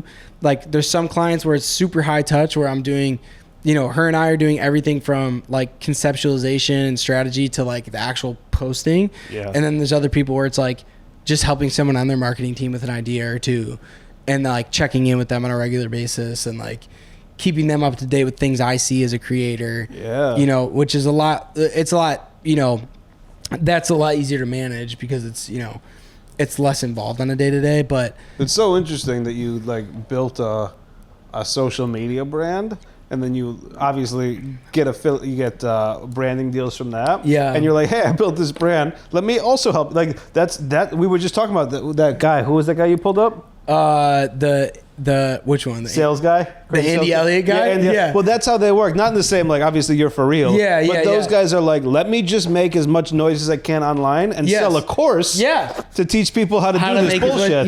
That's very true. Andrew Tate is the Hustlers University. That's very true. But see, smart people, they would listen to you because you're not selling them bullshit. You're not driving around in 4 different Bugattis, you know, like it's nice. It's not just for show. It's actually, for me, it's refreshing to see you start to put out content to help creators, because I feel like I can trust you more than the bullshit. You know what I'm saying? Yeah. Even there's so many people trying to sell their coaching too, but they also, you don't see the proof of like building over a period of time, you know, like you clearly have hundreds of videos where you weren't trying to sell bullshit. You know what I'm saying? So like hats, like, you know, I see good shit for that. Are you about to say hats off to you? I appreciate it. No, like I just love authenticity, and like he wasn't trying to sell something ever until like he was like, hey, I could help people. Yeah. But that's out of like genuine Yeah, you know, like so. I've been like doing the consulting side for a while because I've been doing it pretty much since I started on TikTok because I still had the credibility as a writer. Like you were a writer the whole time. I had built a following. Like I would just publish like articles about like, all right, here's where I see content marketing is going. Here's where I see this is going. I would do like album reviews. So like being able to like have a voice that way, it wasn't so much of like a. To me, I'm like, I have enough credibility with being able to work with whoever trusts me and is like actually committed. Like I'm down to work together. I'm not trying to work with anyone just to make money because there's a threshold. Like if someone wants to build a following and we get an organic relationship and a conversation about it, like I'll have tons of those conversations and like I'll help people edit shit without ever bringing up like wanting to charge them or like anything like that. But it's just a threshold. Like eventually it comes to a point where it's like, all right, like if you want regular help on a regular bit, like why don't we formalize this a little bit? Brad, I'm really sorry. Taking really that much sorry. of Last time. question. But no, like, do your thing, man. Would you I wanted you to ask questions. That like your life before content creation, like just your friends, your network, you being a college athlete, building eyes from that, would you say that stuff like definitely kind of helped a little bit, at least get that first 1,000 or like a couple thousand? Yeah, I mean, I honestly, when I do you owe hats off to those people for supporting you being your first 100, 200 followers? Are you saying like are you asking like if I had any following like kind of prior to becoming no, like just would you say just like so you started content creation after college, right? Yeah, like so yeah. In college, what was your social media like at that time? Yeah, so my social media, it was just kind of the normal person's Instagram. Obviously, didn't have TikTok. I didn't have YouTube. Did you notice support from those people? So I didn't start posting my my video stuff on like my original personal stuff. Like I started a whole new TikTok and Instagram for Nameless James. Sort of new page. So you got your like main thing that you talk to your friends on and shit. Then you got your fucking page. Yeah, honestly, like once like the Nameless James pages started taking off, like I wasn't really on my personal one and haven't been on anymore because like now I'm on Instagram and shit so much that like I want to get off of it more than I want to be on it. It's a balance. Yeah, but the first people that followed me as a creator, as like Nameless James, like, and the ones that have stayed, are like, there's a lot of really genuine, like, people that I've built a connection with through, just them following for a long time, and like those are the people that I listen to the most, like with like feedback. Like I'll, ride or dies. Dude, I had someone like comment something the other day on a video that was like, "Hey, I've been following since like the beginning, and I liked all this stuff you did before, and I liked some of this other stuff you did, but like this video I love. Like I love to see you doing this type of shit." Because it was kind of like a different video than what I normally post, and that hit, and it's not my highest performing video or anything, but like I value that opinion because it was me trying to do something different. Someone recognized it, and they like I've seen everything you do, and this is like this is where I see you have the highest ceiling. Like the other stuff is great to like build the following, but and it means a lot from someone that's followed for a long time to leave a comment like that. So yeah. Because you could move directions, like we were talking earlier, like with artists, you could do something different and everybody hates it, or you could do something different and like people don't like it, but like you don't care because your fucking ride or dies love it. You're my first 10,000. You follow because like we like similar shit. Yeah, 100%. So those people I think you value the most, like their opinions. At YouTube right now, I don't have like a big following on YouTube, but I have some people that are, like giving me like feedback and advice. Yeah. And like those are the people that I know like later once the YouTube like starts performing a lot more and pops off, like, they're the people that told me to do these other things. So hell yeah. What's up? It's Professor Pizza. Hey. He fucking made it. Pizza. How did you get in here? Oh my God. Yeah, how did you get in here? What up, dude? Professor Pizza in the house. I was like, if I don't run up there right now, I may not get in. Question for you while they're doing that. You want to go hop in? Yeah. Yeah, hop into the seat right here. right over Why don't you guys introduce Professor Pizza? You guys know each other? This is Nameless James, I do watch your aka videos Jack. online, though. I think you're super funny. I'm Jack. I hit you up What's up, dude? Fuck yeah, many dude. What moons up? ago. Yeah, I love the. Good to see you. Thanks for swinging man. through. Yeah. Thanks for having me. Hell yeah, bro. Yeah. Dude, I wasn't sure if he was gonna make it. He was fucking slinging pizzas all day. Slanging, That's dude. right. Came through, man. That's right. Appreciate it, Dishing dude. around. Of course. Professor Pizza is just a fan of fucking everything. He loves Hell comedy. He loves music. All the good Fuck things. yeah. Also, in big life. Wayne fan, I assume. What's up now? Lil Wayne fan. Oh, for sure. We were Yeah. talking Lil Wayne earlier. Yep. Yeah, we were Absolutely. talking. Fucking, this is the biggest Lil Wayne fan on the planet. Oh, I love that. I'm up there, but I also like, I don't want to. you're- I don't want to look like a creep either. No. You're strong feelings. I didn't about say. the I didn't Super say you Bowl had halftime? sex with him. Honestly, You guys already talked that? Am I reading? No, we what- did it. Great about- conversation. About the Beyonce halftime. No, the Oh, Kendrick. I'll take a drink. Kendrick Yeah. Super Bowl thing. I mean, Whatever dude. you guys are pouring, I'll take some tequila. Absolutely. Here, Yeah, we're I doing got a you in the tequila. tequila, bro. Awesome. Yeah, the whole Super Bowl thing, dude. I mean, I'll take a little bit more. you, Yeah, bro. thank you. Dude, Honestly, bro, Anytime. if you've seen Kendrick perform at all these other things like the Grammys and shit, it's such a production. Oh, decent. Like, It's good tequila. But Yeah. it is So good. say tequila. again, if you see Kendrick perform at other, Yeah, like Things. I get why they pick Kendrick. Like For sure. his stuff This is such really his moment in pop culture, anyway. a yeah, true, very true. Cheers. man. Yeah. I'm popping until Brad gets back. Yeah, Fuck yeah. It's you boys. No one's seen my face yet. Happy holidays. What's up, to guys? all. Yeah, happy holidays, everyone. Happy holidays. I'm gonna drink Brad's. Let's see what But- Day after This is- Christmas, this is, second day of Hanukkah. Cheers. Yeah. Cheers. Cheers. Happy Hanukkah. And day 2, my girlfriend is Jewish, and we Wait, does everyone have a Jewish girlfriend? have you done the whole what is it? Is it Passover when they do the big meal thing? I haven't. No, we haven't Okay. done that with her family. Yeah, we her parents celebrate every holiday, and it's Nice. amazing. They're so dope. They're from Glencoe, so like Oh, yeah. you would think North Shore North really Shore. stuck up, but Yeah. they're so amazing, and we celebrate every holiday. But my dad's Jewish, my mom's not, so I'm not. But it's awesome. I love culture. Yeah, You like know? crossing new Absolutely. experiences. Totally. I used to live next door to some Ethiopian sisters. Have you ever met anyone from there? Ethiopia. Uh-uh. Come on now. I mean, it One of was my favorites. Probably bomb. They So good. you Looks good. if they offer you anything, you have to accept, even if you really don't want to. Even if it's the 8th shot of Henny, or if it's They the really vegetable throw 'em back, whatever yeah. they make. If you don't accept it, holy cow, gonna be man. problematic. It's like the most offensive thing you It's could very do. offensive. Good thing the It's very food is Fair. banging. Yeah, I feel like that's kind of a Jewish thing too. No, like with accepting gifts. I mean, Not as much, but maybe it's the Jewish moms. I mean, It there's could be, yeah. it's more like The the buddies. no, you're taking this fucking home. For Like sure the her butt. mother's yeah, very giving. All right, they're just Brad, caring. Brad That's what it Kofman, is. everybody. Hey, No, I don't know what's going on. We talk about Jewish moms. I know welcome about back. those. Welcome back. Oh, here's your drink. Oh, thank you. Hey. Yeah, we were talking about Jewish moms a little bit. What about them?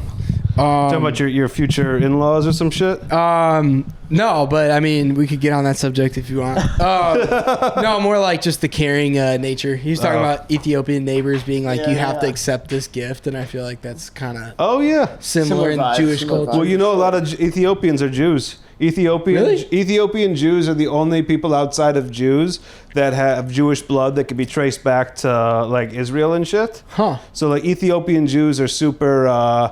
There's a lot of like shit about them, like Yeah. not like positive shit. Like they think the 10 Commandments are hidden somewhere in Ethiopia being guarded. Oh, they have a I've- bunch of Jewish temples there. I've seen something about Indiana Jones. No, but no, I saw something kind of recently about I don't know if it was 10 Commandments, but it was something in an Ethiopian Yes. like I don't know if it was a temple or a church. I don't know if I can't remember now what it was. There's a shit ton of Ethiopian Jews. But it was like the Ethiopian government was like, nah, no one can come see it, but we have it. For sure. That was the 10 Commandments. And everyone's like, Don't you worry about it. Everyone's Don't you like, worry they about do kind of have it. Like Yeah. I feel like they have it. Even the Jews agree that Yeah. they have it, and they don't want people to see it because what's Ethiopia going to do about it? Like, for sure we got it. It's worth Yeah. a lot of fucking money. Yeah. Someone go get it. Dude. How was Yeah. your day, Professor Pizza? Yeah, how was it? It was good. I mean, You slinging pizzas all day? It's light for us today at the pizzeria, day after Christmas. Oh, that's right. Thanks for coming out, guys. The day after Christmas. Yeah. As a Jew, I forget Christmas happened. Sure, Yeah. sure. Yeah. You'd be proud. So we had some Jewish family in yesterday too. So we lit the menorah. Hell yeah! Nice. I am proud. Chinese food, and it was pretty fantastic. Classic. Was it at home with your parents? Yeah. So they still live in Hawthorne Woods? A stone's throw away from there in Long Grove. They in still Long live Grove. at But, like- 123 Golf Avenue. Not far. Your mom's socials 987341529. He's like Hawthorne Heights. I'm like, whoa. When he was on the podcast, which is coming out next week, well, Nice. we won't see. All right, anyway. Yeah, we can announce it's coming they out, They found yeah. out that they... Like, he was like, wait, do you know this girl? And then I he's like, found wait, out are you that- DJ Tony? So he like dated his next door neighbor for 3 years. They had no idea. He was next door to my high school neighbor, and I knew this guy like when I was in high school growing up, and then we reconnected via Erica too, like a couple times like post college, and I always remembered him. And then he grew a mustache and started making pizza, and I had seen him around the comedy scene so much because he goes everywhere. He's at Zany's, he's at Lincoln Lodge. He's really embedded into the comedy scene. Yeah. Humboldt Jungle, For sure. Music too, a bunch of Professional things. comedy fan, I'd like to say. Fuck Love yeah. that. And I'm like, Professor Pizza, shit's dope. And then I ran into you, I was doing paper machete one time, and you bought some pizza, and I had a slice. I was like, this is delicious. And we start chopping it up on the podcast. Condon special. Bobby Condon special. Oh man. We start chopping it up on the podcast, and I'm like, legend. fucking Tony from back home. You're like, no I, fucking way. Couldn't believe it. I didn't recognize you with the mustache. Dude. I do so like great. it. That is makes a you look fierce, little bit Italian. That is a fierce stash. Thank you. Are you Italian at all? For sure. Yeah, Okay, yeah. yeah. Scardino, yeah. Fully Absolutely. Italian, yeah. Yeah. Mostly. I haven't done the ancestry, DNA thing. But, No, nobody cares, but like you, But it's my whole it's sauce my, or gravy? Sauce. Now here's the thing. I think Do you it's. agree? I think gravy I'm is Irish. appropriate if there's meat being like cooked in it, braised in it. you Okay, know? so if there's like chunks of meat in it. Yeah, it comes from like a Neapolitan kind of Sunday gravy or sugo or ragu, where they're like cooking all different, tough cuts or sausages. So is in it. bolognese a sauce or a gravy then? I think it's its own thing entirely. So that bolognese. Oh fuck! You Bolognese. got a you got a backhand to the face. Bolognese is I'm bolognese- uncultured. No, it's a good question. It's a ragu from Bologna, Italy. So that's kind of where it gets its name, bolognese, from. That makes Which sense. is also like the birthplace of mortadella, which is Italian. That I did not Bologna, know. i.e. Bolognese, bologna. Italy. Makes Yeah. sense. Fucking So- genius over here. Bolognese is probably my favorite. I love If a I good was going bolognese. like a pepperdelle with like a Yeah. so Thick cut good. I pasta like the thick vinaigrette. noodle. Good thick noodle choice. Yeah, good stuff. I just have to say this in the moment so it doesn't invade my brain anymore. I've been just, watching your videos since, I think the first one was you at the bus stop singing Akon. I'm sure man. it's like, that popped off for you. Yeah, But, those videos have always done but that's well. so long ago for you at this point, right? Yeah. And Yeah. it was like 2021. I think I started doing like kind of regularly. Definitely posting. when I sent out to a million people. Dude, cheers. Yeah, absolutely. Appreciate it. Is that when you started you live too? here in Chicago? I live in California now. Okay, for but sure. from here, So it's working now. I want to be. Honestly, I moved more for a relationship than for work. Okay. It was long distance. Well, hopefully you see both. Yeah, we've talked about moving out of there. I mean, we like it down there. There's a lot. L.A., I imagine? It's like an hour south, like South Orange County. Okay, So yeah. we're honestly closer to San Diego a little bit. Okay. But it's definitely helped as a creator to be out in that space. Yeah. And then it's helped from like a consulting side. I've told these guys I've done some like social media consulting and advising. That's kind of Okay. like the other half of my Yeah. life. And Makes sense. people in that area, I think in LA in general, are more willing to. They understand. I think the social The media. culture around it, the business around Yeah, it. like restaurants here do that. Like venues here Sure. understand it, but Yeah. like the day-to-day business, like we have like attorneys that are clients and like other They can't things. see the tangibility in it. as Yeah, much, and it's totally, 100%. So like more traditional industries in LA, I think still see the. But it works for everything. Like, Yeah. there's for sure this attorney that has been helping a lot of rappers and just like I don't know, people that need help. Yeah. for sure. And she's popping off on TikTok and social media. Should we shout her out? Who Because is she's it? talking- I don't know her name off the top of my head, but But you remember that You know, there's someone out there doing it. Yeah. I'm sure it's hit your algorithms by now, but yeah. I mean, you would think that it's like if you're not in a traditionally creative avenue or industry, that it may not benefit you, but like really it'll benefit anything. And yeah. Like, you get out of it, I imagine, what you put into it, and that's been the case for our pizzeria. But yeah, like you said, like restaurants by now, it's like it's barely an option. You have to. You got to do it. Yeah. Dude, what's the IG for the pizzeria? Professor Pizza. All right. I figured it was. And what's funny is you'll follow it, and then you'll message me, and then you'll see a DM from me years ago where I'm offering you pizza. Oh fuck, dude! For real, bro. Yeah. If you want to see if it comes up, if you want to see my fucking message request, it's all. Oh, I'm sure you're popping. All fucking no. It's all porn. I'm definitely in there too a lot. It's all, dude. No, it's all porn. Oh yeah. It's all. They want you to do porn, or they want to send you porn. It's like these scam groups. That's how I got scammed. I was telling her earlier. I get that too, but I'm on it, dude. Bro, I'm not on it. At some point I lost it. So how did Brad get through? Because he's verified. I think so. Maybe that's why. I think I showed you the DM. I just DM'd you. Yeah, I feel like I saw. Because look, some come into 2029. I probably came into general instead of 2019 or something. The majority of shit comes into this filtered folder. This hidden folder. Yeah, I have that one. What is a real influencer's IG look? Very few and far between come into this all category, and then some come into story replies. And then all of it's in hidden. It sucks because there was an era where, like, if you were verified, you were gonna get premium. Like, you're gonna go to the top of the list. And now, myself included, you pay for it, and everybody can be verified. Anybody can be verified, and so it's kind of taken. Not that I'm looking for the cachet, but like I am trying to use Instagram as a tool, and that's made it less effective, in my opinion. So you get allowing anybody to be. Blue checks. Yeah, you get the check mark when you pay for it, but if you actually get verified, you get all those benefits. They're two different things, but from your audience's eyes, they can't tell the difference. For sure. You could still get verified and get all those benefits.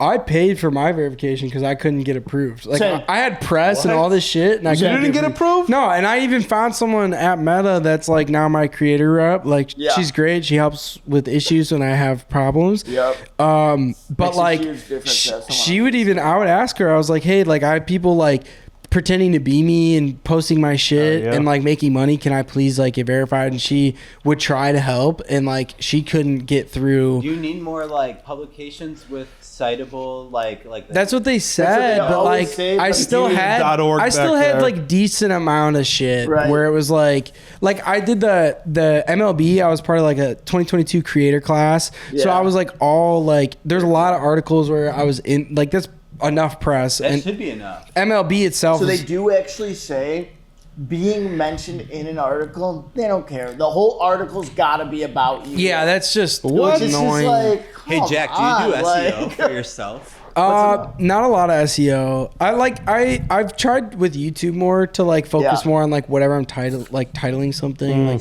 or writing in a description. But SEO is just completely different of an animal, you know. Yeah. And SEO on like TikTok's focusing so much on SEO. I feel like the anything you write as your caption on TikTok is now like they prioritize like SEO. So there's stuff where I've posted a video and I've written a caption that was like it made sense with the context of the video, but like the caption alone, like no one's gonna search that and find my video. But yet TikTok is recommending that as like the search. And I'm like, all right, this is just getting like you guys got to stop with the AI like using AI to like manage and organize everything, because we were just talking about that's what TikTok does. It uses AI to violate everything. Yeah, it's like hashtags are dead, and it's like they really are. There's no real. They just finally came out and said it. They're like that will actually. They're gonna phase it out. Not help you. Your proliferation throughout the algorithm if you're using that. On TikTok, I haven't used hashtags in a long time because I didn't know that. I've like occasionally I'll just like, you know, especially if my shit's not doing well, I'll maybe try and just see if it makes a difference. But for sure, I haven't used them on there really at all. I I got a question for you. From a consulting, you said you do a lot of consulting, like trying to tell people what's trending or like what they should maybe work on and do. What do you think is coming next? Do you think it's still on TikTok? Do you think it's moving back to Instagram? Do we have another app? Like, what's going to happen? Yeah, I mean, there's always probably going to be another app, and like I think like in general, like live streaming and stuff. Like, you know what's actually a crazy thing to think about? I don't live stream much at all.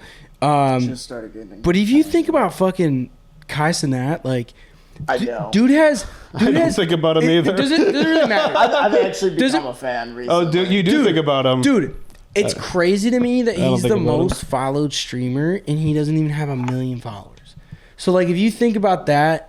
You're saying it's that an untapped category, market? That streaming space, I feel like in like 5-7 years, like probably sooner than that, but like if you think about 5 years, like there's gonna be so many more people streaming just because there's gonna be more deals, more live selling. Well, like Gary Vee always talks about it. To show you that like it really is more important to have that like ultra dedicated micro audience, totally, the people that actually do ride for you, totally, as and interact. Pure numbers, because I mean, here's a guy who could not have proven his success more through streaming. I think he's making several $1 million a month. Yeah. And it's just kind of nutty, but it's there's no secret to it. Yeah. He does it all day. Every day, pretty much, you know. Dude, he crushes it, and like, you know, obviously he's done really big, totally consistency. He's done a lot of big things now, and it's just that if there's any sort of like where everything's going, you see Gary Vee talk about fucking TikTok live selling and like fucking live shop, and he could be annoying with that stuff, but like sell all your silverware and but yeah, live at home, in your backyard, live under your carpet, but he's always really stressed like the live selling thing, and he's right, because like there's some people that I know that work at TikTok, and like they could give a fuck about being a social media platform right now. They're trying to compete with Amazon, right? With shopping. They want to be a store. They want more people shopping on TikTok than Amazon. Is that where they demonetize from there? But it's still like I don't trust it. It's a predatory structure. It's like, oh, you want this like ramen that cooks itself with the little packet in it? You got to buy 6 of them before you can actually have any of them delivered to you. And it's like, I want to try it, guys. I don't want to like get like $60-$70 in a ramen. I've never bought anything on the TikTok shop that came through the way it was supposed to. Like I never bought anything on the TikTok shop that came through like it was supposed to. Yeah. I got tricked into buying like one. It was like gangster outfits, and it was like the Tony Soprano uniform. And I got this fucking polo and this fucking overcoat and these Did like it fit nice? jeans. Like halfway decent quality? No, it was like little Chinese boy sizes. I got like a triple XL because they said run small, and I'm an XL. Yeah. I got it. I've never had a polo so fucking tight. The pants were capris, and I was like, "What is this shit, dude?" I bet it's some Temu. off of like the Instagram shop or Facebook shop. Yeah, that's a little bit more legit. Yeah, agreed. TikTok's just Alibaba. I've never bought anything off Temu or like Shein. Dude, I was about to say, have you seen that girl that bought a mattress on Temu through it's TikTok like a shop? Couch like this dude, it's crazy. It's like on the bed frame, and it's like the size of this table. Oh my god! And like the bed frame is like a single bed or something, like a single or a queen. So dumb, dude. It's so funny. But yeah, I don't know. I like in terms of back to your original question, like kind of like what you were saying. You kind of answered it with like, it's really just like finding how can you like get more and more of like a core audience. Ride or dies. Like if you can get them, that's what matters the most, because it only takes them one time for you to say something to buy it. If we're talking about like converting, like it takes you one time to say something for them to buy it versus like 12 times for you to say it to a stranger for them to maybe buy it. Totally. It's like making a sale. You got to fucking approach them 20 you're times. Blurring the lines. It's like they've got these parasocial relationships with you as soon as you go on to live and begin to answer their questions from the live chat, where it's like, okay, now this is a little bit more interactive. I feel like I am having a conversation with this creator. Is this the bed? That's the bed that she got off TV, bro. Fucking wild. Bro, so what is it, a queen size mattress with a roach on it? Dude, it's so funny. How much was That's what you get when you buy through TikTok shop. What's crazy too is I'll get all these ads, or not ads, but I'll get emails as like a creator that's like, you should be on TikTok shop. And it's like all these TikTok emails. Do you merch?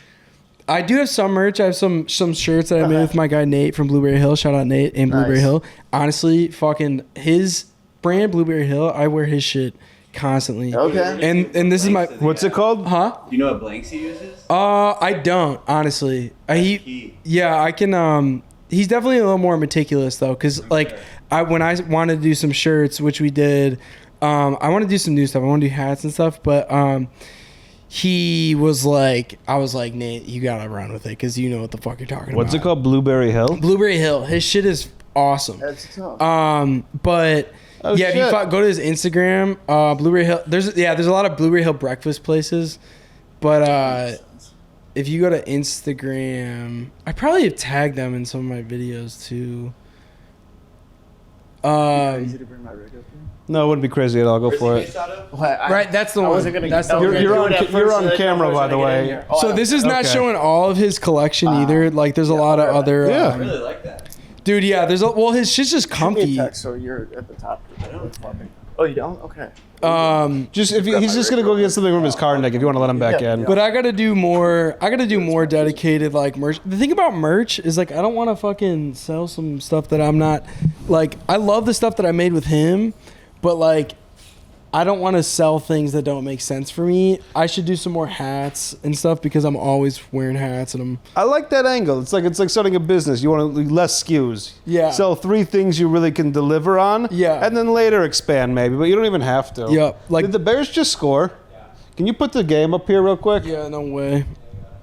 Who scored? This might be the last touchdown we see them score all. Is that a defensive year. touchdown? It has to be. They're all defensive touchdowns these days. No way offensive scored. The way he ran it back real slow looked defensive. Here it is. No, Yeah. this ain't it. Is it it? Yeah, that's the play, I think. Oh, you rewind it. You can rewind. No, that's not the play. The only problem is I have Geno Smith for one of my fantasy leagues. That's the problem. You know what? Just let the Bears be good and lose your fantasy league. That's okay. Well, it's actually a league that I'm fighting to stay out of last place in, so. I just don't want to do the punishment. I quit fantasy so many times. I'm in. What's your punishment? I'm in the championship, and honestly, in this league, I don't know. I think it's the Waffle House one. You have to go to what is the punishment? You have to stay at Waffle House for 24 hours? Yeah, or you eat 24 pancakes. Like an hour for every waffle. Waffle you eat to come off your time? Yeah. I'll eat 12 waffles so fucking fast. Yeah, see, that's the thing is I feel like I could do that too. But you know what I think my strategy would be? What? Is go there and sit as long as I can without eating. Till you get really hungry? Until I get hungry as fuck. Fuck yeah. That's smart as shit. And then go fucking eat. Oh, is this how they scored? Yes. Nobody even went after him? Did they think there was a flag? Can you rewind a little bit more? Yes. I gotta see this again. So you don't know him. He did kind of seem like he was trying Let's see if he was down. Oh, he was not down. I think they got that out. Oh, maybe. Right here? But his knee might have been on the ground when they... It looks like they counted it. It's still 9 or 10-6. Unless they scored right after. No, that's the play. That's the play that they scored on? Oh, wait, you can't do it right here, though. Okay, for sure. So wait, You can do it right there. Did they can't count do it it? right here. I want to see them. I want to see them call this a touchdown. Is the game on right now? Ban me. Yeah, we got the game on. Dude, we were talking earlier, and I agree 100%.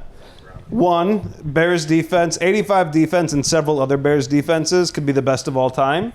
That and defense just wins games. Yeah. There's no doubt about it. That's why I like playing defense, dude. Defense in college was fucking... This guy played D3 college football. You can tell by this build.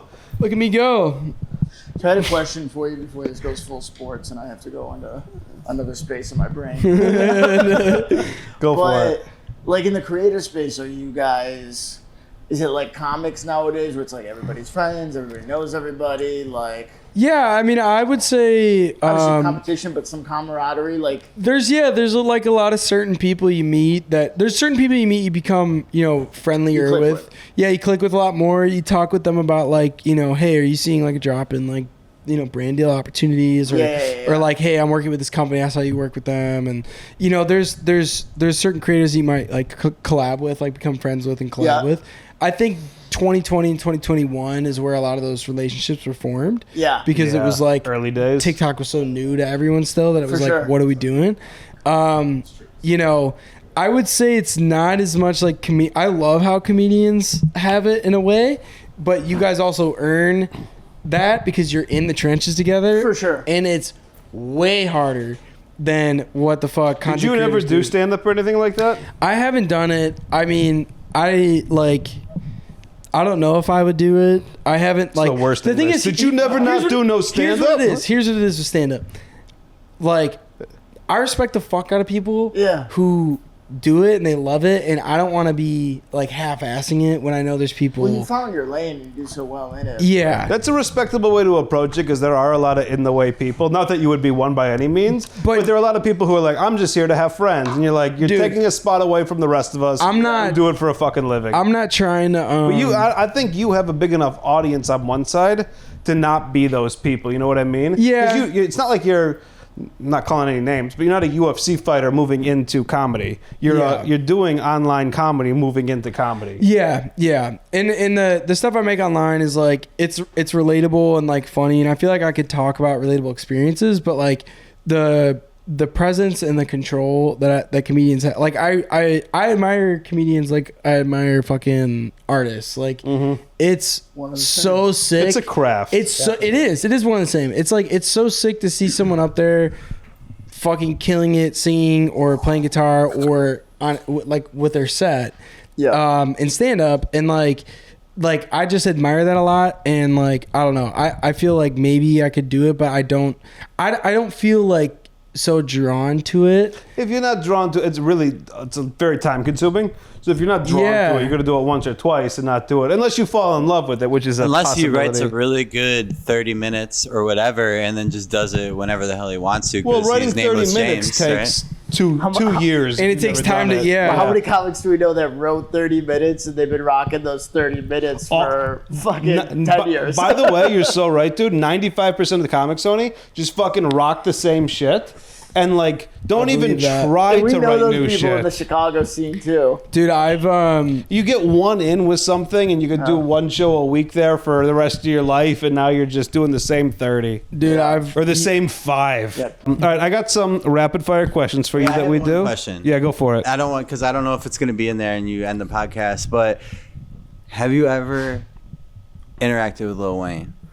Oh, that's a good one. Great question. He's commented on some videos, which is cool. I don't know if that's him or someone from his team. Sure, but I think it's probably him. So very interesting. Nick believes, and I'm happy to talk about this now because it didn't work out.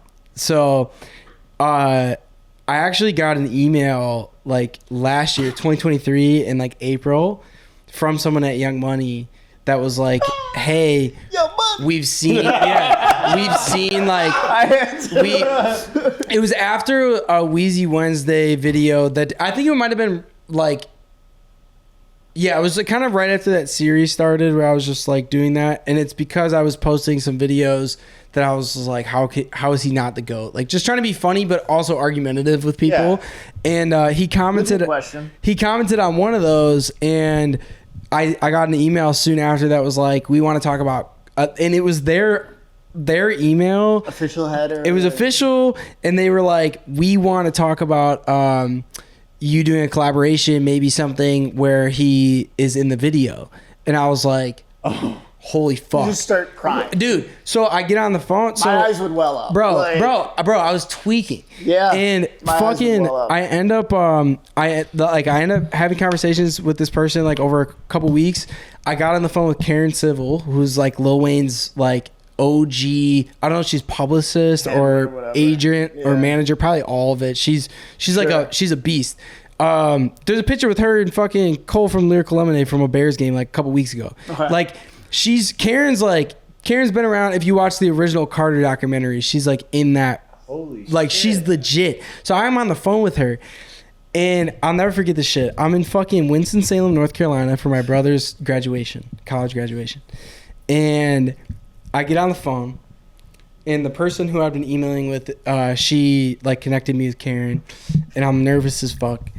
And she's like, "Hey, so we hear you could do like, you know, maybe some sort of collaborative content with Lil Wayne, maybe like an interview type of thing." I was like, "Yeah, whatever you guys need me to do." She's like, "So I know you do those Sunday conversations," and I was like, "Yeah."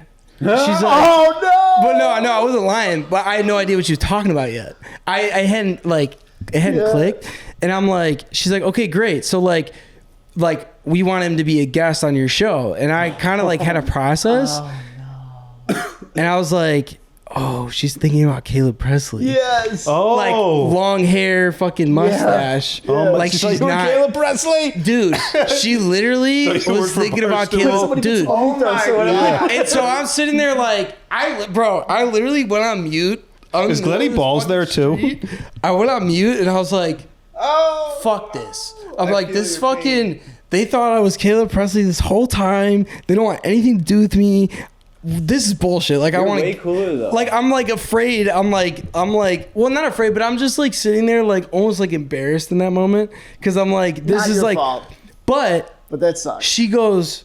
I was like, so I said it. I'm like, "Oh, I think you're thinking of Caleb Presley. He's a content creator. Like he does, well, not content creator, but I was like, he has a show and he does these interviews. He just had like T-Pain or whoever he had just had on there." And she was like, "Oh, you're the Wheezy Wednesday guy." And I was like, "Yeah." And so we ended up having a good conversation. Okay. And she was like, "I want to talk to you." Emotional roller coaster. Dude, right? bro, I was so depressed. I was so happy. Yeah. And then she was like, "Okay, we want to keep in conversation. He's on the go a lot. But we would love to talk with you about a rollout for like the Carter 6. And I was like, "That would be a fucking dream. Whatever you guys need, I'll fly to you, blah, blah, blah." I'll pay for it, dude. I'll fucking pay for it. I don't need shit, whatever. Dude. Yeah. You guys need me to get coffee? Like, what do you need? So I kept in touch with their contact that was not Karen, their other contact for, all of the rest of 2023. That the rest of that 7-8 months. And then halfway through 2024, we would check in with each other. She would text me and she'd be like, "Hey, sorry, this keeps dragging. Like, there's a lot of shit." There was one show they wanted to see if I could make it to, and it was just like, it's just a matter of time. It was like, and it was like the day before, and I was like, I can, and then they ended up getting back like, "Oh, sorry, we like spoke too soon," type of thing. And then the girl that I was in touch with doesn't work there anymore. Like, no, fuck. So you lost your contact. Well, lost my direct contact, but I still have Karen's email. Okay. So you don't want to burn that. I do want to reach back out at some point and try to formalize something. Hey, can we get you back on the podcast after you meet with Lil Wayne? 100%. Oh yeah, we got to do a Where Are They Now after you meet with Lil Wayne, who I have met and become friends with, and is a fucking awesome guy. Yeah, right. I'm like kind of scared, like that, because I work in film, so I meet people all the time that are people's idols. Lil Wayne, I'm the only person that really gave me that like was Chris Rock when I met him at Fargo. Oh, that'd be crazy. Where I also met my girlfriend, which is great. But Lil Wayne, I just want to be chill with him. Dude, I'm gonna be like geeking out. I already know the first thing I'd say is like, "Hey, big fan, but I know you're a Packers fan. I'm a Bears fan." I don't know where that leaves us. He knows his shit. Huh? He does with sports. It's cool to see him on the sports wrap-up. Yeah, he does know his shit with sports. But I was gonna say I met fucking Kevin Rudolph from like Let It Rock through fucking. Remember Let It Rock? You remember that song? Probably. You do. Like 2009. You fucking remember it. Yeah. Don't make me do it. Don't make me do it perfectly like I remember it. But, dude, that guy. That guy. We can't put it on. They're gonna mute us. But, dude, he's the fucking man, and he like worked with Young Money and Lil Wayne for a while. And he I posted a video with best songs of 2009. I included this, and he reached out and he was like, "Hey man, I just love what you're doing. I love creators. That's awesome. If you ever need advice, let me know." And I've kept in touch with him, and he's the most genuine dude I've ever met. So sick when you find the outliers. So when I told him, I'm like, like, hey man, I might meet like Lil Wayne. He was like, dude, I spent a lot of time with Lil Wayne. Like you're gonna get along with him really well. But he was like, fuck yeah, being like big brother or like kind of uncle type of thing, where it was like, hey, like, be yourself, talk sports, talk whatever, don't be. So he was like really kind of coaching me through how, you know, if we met, because that was like right when the Young Money thing was kind of seeming like it was gonna work out. Yeah, you really gotta you just gotta be yourself. You do, because people can kind of read through when you're not. And I was talking about this with Calvin last week, or a couple weeks ago, but we dropped it this week. Authenticity is the really only thing you have to worry about. Like, if you're an authentic human, nice, just honest, authentic to who you say you are, people pick up on it. It doesn't fucking matter. Yeah. Like, no, there's douchebags all the way around, and I know some, you know some. I'm sure we all know some. We all know some. But yeah, the people who are authentic, people recognize real, you know? Yeah. It's kind of just like, you know, if you think about who you really admire, like, you probably admire them because they're themselves more than anything. Dope. Yeah, so I try to remind myself of that. It's very easy, I think, especially like early on, like with content creator stuff. You're like, I don't know what the fuck people in this industry like think, and you think about it as like it's really a person by person basis. It is 100%. Which is everybody's different. It's like you forget that everybody really like plays by the rules of life. Yeah. Celebrity aside, it's like, I asked earlier with like, do you get along with any of the creators? And it's like, the ones that I vibe with, like anything else in life, creators or industry aside, like people that I might run into, some of them we're going to hit it off with, and some of them it's going to be neutral, and others are going to be like, wow, that guy's a real jerk off. Yeah. Like, we all wipe our ass at the end of the day. Exactly. Yep. Let's do this rapid fire, but I think what would be cool is while we were doing it, can we do a live pizza tasting? Yeah. Wait. Before we get into it, let me piss. Yeah, go piss. Take your time. Nick will show you where it is. I don't want to feel. He'll even hold it and shake it for you if you want him to. There we go. Yeah, let's do that. Would be fun, man. I appreciate you coming, dude. I love it. Fuck yeah, thanks for stopping by. I know it was short notice, and we're kind of out here, but it was 20 minutes. Yeah, there's no traffic right now. No, it was perfect. Traffic's such a fucking bitch in this city. By the way, I've never seen the Cornicello bracelet before. This one? Yeah, man. Oh, That's sick. I got this shit in Florence. I'm not Italian. I'm a wannabe. I'm dating an Italian. No, but you got that vibe to you. Like, my you have that made man kind of thank you. to you. Know? My grandpa wears one like this on his wrist and his neck. That's great. He ran all the gambling machines and the poker machines and the pool machines and the jukeboxes in Chicago in the 70s and 80s, and he retired like probably 10 years ago. But I grew up going around the city with him doing that as a kid, which was fun as shit. So that's awesome. I dig this. I got this in Italy. That sounds like the role of a lifetime. I wrote a movie about him. I'm saying it sounds like one. Dude, it's a cool story. Were you open on Christmas? No. Shut it down? Yeah, we shut it down on Christmas. You're not trying to feed the Jews?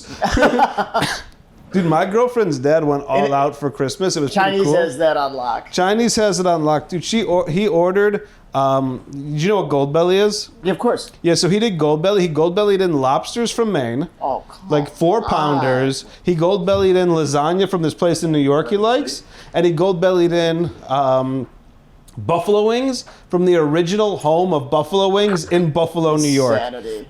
It was so fucking good, dude. I gained like 12 pounds. Fry those, or how do you?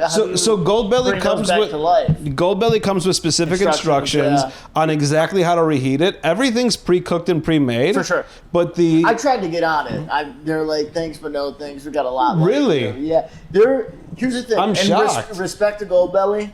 It's why it's good. It's because it is ultra curated. They're selective. I'm not saying if I tried again now I'd get on, but I will say I think if I tried again now I'd have a much better shot than when I did. You should try again. I was pretty early on, but we'll see. Pizza is also the most contentious food group on Goldbelly, so it's tough. But I love what they're doing. It's sick. Yeah, I do love Goldbelly, and I like.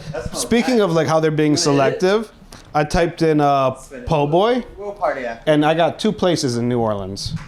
Oh, you did? Would you get a muffalata or something? No, I typed in po' boy. I wanted a po' boy. Po' boy, yeah. And I got beautiful. 2 places in New Orleans. That's it. All right, we're going to do this rapid fire. Let's do it. And we're going to eat some pizza before we do it. Yeah. Oh, yeah. Before or after? No, let's do it on air. Or Let's eat some during? pizza. During? Let's take one bite at least. Yeah. Let's show off the pizza. It's good pizza. Hand me the Dude, box. You guys are fucking I'm genius. excited, bro. Beautiful. Great. Right? Oh, yeah. So this is my logo. Yeah. I Shout out love to Jeremy that. Fish, the artist who designed it for me. And before I show you the pizza, I gotta kind of prep it for you so that we can get some proper content. That's with what he's doing. the king of content over here. This is Nuts. me, right? But Dude. I look like this every day, right? So, Dude, you really now's do. your opportunity. Bro, that's awesome. Can we swing the mic away from you for a second? Yeah. This is your opportunity to beat me. Hey! Hey! You gotta give up some of these. Yeah, I love it.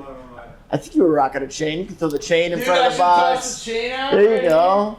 There, now it's complete. There it is. There we go. There she goes. I love it. So it's a classic New York cheese. We do like Ooh.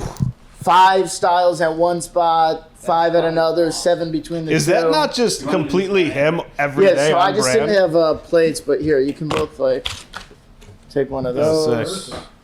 Here, I'll hold the box for you. Yeah. Get comfortable. So You all only been eating. I'm chilling. Maybe after I Yeah, let's go take right a hit for off it the here. rigatoni later. Yeah. Dude, I'm excited. It smells I like never had your New York style. I've only had the Proper grandmas in fold, the I Detroit. appreciate that. Giving it some architecture like it deserves, like it calls for. Yeah, we do New York, Sicilian ground with Detroit, cracker thin. Bro, the sauce? Chicago cast iron, Chicago deep dish. So, gluten free. Holy fuck. Yo, did you see my comment on live today? I signed up right away. I didn't want to start anything. Over Galucci.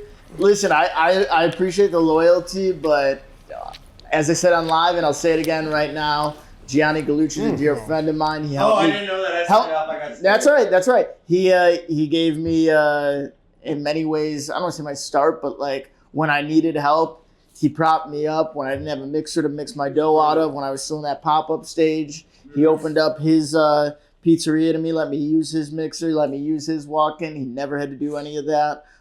Forever remember him for that. And all of that, all those good deeds and benevolence aside, if you like Neapolitan pizza, he makes among the very, very best I've ever had. It's really good. I was yeah. just talking shit. That's all right. I appreciate it. This is crazy good, dude. Rapid fire? All right, let's do the rapid fire. Let's do it. Dude, I ate this pizza in 3 bites. Fuck yeah. All right. Rapid fire. Would you ever live in a content creator house? Oh my god. House. I have another story about that. What about it? Hold the rapid fire. Yeah. No, it was created this like content house kind of thing. Yeah. And it was like they had some creators from outside of You have a California. girlfriend you moved with, so I would imagine the answer is no at this Well, stage of your life. yeah. Obviously, I told Well, them maybe I'm like, hey, I'm not living in this like house, but This big brother house. I'll come up from like Orange County, and I'll like come to some of the monthly events and stuff because there are brand deals that might come with it and like other shit. Yeah. But there were creators living at the house, and bro, yeah, this I don't know how much we'll keep in with this, but dude. It's a fucking nightmare. And I've dealt with them. A lot of comics. Pizza, dude, it's crazy because everyone has a bad fucking experience with them. Everybody. I've worked for them before too. Dude, They're just such a very big cold. company. It seems They're hard like to get around. Everybody is afraid of losing their job. Yep. So nobody really wants to even slightly color outside the lines. And Yep. it's like, yeah, but that's how all the fun stuff happens. Like, a lot of insecurity. Did For they sure. take a while to pay you as well? Yes. Like at least Yeah. over a month. Bro, the first I wasn't event. even gonna say that. So but there's gonna be also- creators that were living there, and then creators that were local that would come to be a Yeah. part of it, and obviously the creators that were living there were benefiting from like free rent and like certain amount of Yeah. groceries and shit. But like there was a lot of things that I would go to, and mind you, I'm driving like an hour and a half, and each time I'm going up there, and whatever, and fucking it's a commitment. It's like my whole day, and it was a lot of unpaid stuff. Yeah. But they kind of held all the creators that were like coming to the same standard as the creators that were living in the house, so it was kind of just like unfair in that way. Yeah. Weird. It was like, hey, if you want some of these brand deals, you have to come to some of this other stuff that's like necessary for our channels to grow. Yeah. And they got like rights to all your content that you were like creating, around their stuff. Anyway, there was like a Rolling Loud night, and my girlfriend and I go, and we were there with the group, and we had to get some certain content there, and then me and Bella were like, we're getting the fuck out of here, because it was just like we didn't want to be a Rolling Loud in general. Sketchy. It was sketchy as fuck, dude. It was sketchy as fuck, and it was just like not a good time. We wanted to leave, but we drove my car to the content house, and we parked there, and then we went with them to Rolling Loud. So we Uber back to the content house, and there's like, you can walk around the side of the house to the back, and there's a pool, there's a little side area that has a bathroom, and there's the house. So Bella goes into the bath. We both had to go to the bathroom before we were going to drive back to Orange County. She's in the bathroom, and I'm like kind of just standing there like waiting, and I didn't want to go in like the house, but lights are on, and I like kind of saw like the deck had a bunch of fucking, like the light was just kind of glistening off the deck like a bunch, and I'm looking closer, and I'm like, that's fucking glass, and the whole back door was shattered, and the place got completely robbed. Holy shit. And she was in the bathroom, and I'm just seeing this from like, and I started walking. Is there anybody in the house? I started walking. Well, that's the thing. It's like I started walking towards it, and I'm trying to like peer in the house. Like I'm walking up the step of the deck, and Bella's in the bathroom. And I don't want to freak her out, but like it's. I'm trying to process it all at one time, and then I'm like, oh fuck, maybe I shouldn't be looking in the house in case there's fucking people in the house. And then I'm like, all right, she needs actively robbing it. I'm like, she needs to get the fuck like out of the bed. And she was in there for like 10 seconds, and all this happened. Like, but it feels a lot longer. Yeah. So then I'm like, waiting. Tell a story where your girlfriend's taking a shit. But I'm like waiting for her to go, and then I had a fucking pee for like 42 minutes. I had to pee too. You're filming this whole thing? Like, I had to fucking pee too, and I'm like, we need to fucking leave right now. I'm texting her, and she comes out. I'm like, I think someone broke in the house, and then she's like, what? Where? I'm like, I don't know if there's people fucking here, and so we end up having to like leave, and then I like the reps were just not great to work with, so I didn't know who from the group I should like text or whatever. So I texted the whole group, and I'm like, hey guys, like I don't know if any of you are on the way home, but house for sure got broken into because there's broken glass and whatever, and all of it happened. But what was crazy was one of the reps. So I ended up got out of whack a little bit. Before texting the group, I texted one of the reps, and I called another one because another one was kind of like a bro, like kind of guy. I felt like I could talk to him. I didn't know him that well, but he was the only guy that I was like, maybe. The vibes were right. And he was like hammered when I called him. And he's just like, he was like, yo, yeah, definitely called this other one. We have to take this part out. She's on him. Yeah. And he's like called this other guy, or text him. And so I texted him, and he was like, and I'm like, I think I'm gonna text the group just in case anyone's on their way home. Yeah. He's like, no, don't tell anyone. And I'm like, yeah, but it's a matter of safety. I'm like, bro, like, yeah, people broke into the house. Like, I don't know if me and Bella just got out of there. Like, and Bella was like, fuck that guy. And like, just from my phone texted the group, and yeah, like, it was just one of those things where it's like, damn, like a big ass company like that, so fucking unprofessional. Yep. Like, and it was the only content house experience I've had, and it was a house that got broken into, and like took no liability. That's crazy. Like none. That's fucked up on their part because they're such a big company, and they, I don't like the monopoly they have on tickets and concerts and stuff either. But that's at an insane other level. Let's take these up-and-coming creators, put them in a content house, and it gets robbed, and it's not Imagine their if that was the fucking middle of the night, dude. There's like, or somebody got shot. Yeah, or like, you turned around the corner, and they were like, fuck. Bro, literally. like me or Bella or someone didn't go to the concert. Didn't they were home. Kind of heard people still in there? Well, I don't know if that was just in my fucking head at that point or if it was whatever, but I saw the broken glass and like didn't really know. I just lights were on and things that I didn't feel like were on when we all left. Damn. And yeah, it hit me like as I was looking in. Like I don't think anything startled me to think like, oh fuck, maybe someone's in here. I think it just hit me like, oh, maybe they're robbing. Was he all like, I can't believe you hit up the group chat after I told you not to? Or well, he didn't. I texted the group and like I didn't send him anything else. Yeah, text him anything else. And then later, I think the next day he like called me to like give me an update, and he was like, "Oh, by the way, I didn't mean to say like don't text the group." And I was like, "Yeah, okay." Yeah, I just like wrote, you don't for text sure the were group. worried about your fucking job.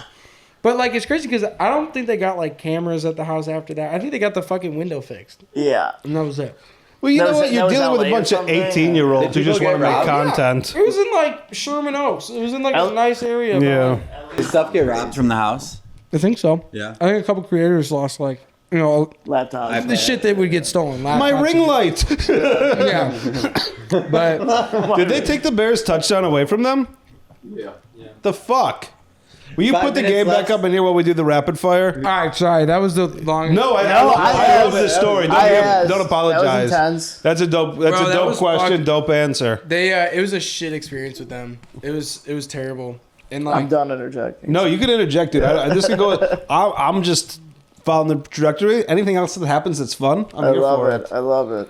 I'm here for it. I can't believe they took the fucking touchdown away. The Bears can't get a fucking challenge in their favor. They couldn't even get a field goal. No, it's fucking whatever. I don't want to get started on the fucking Bears. All right. Ew, we playing? No. Fake. Oh, I was like, well, we're here in a basketball. Movie perk.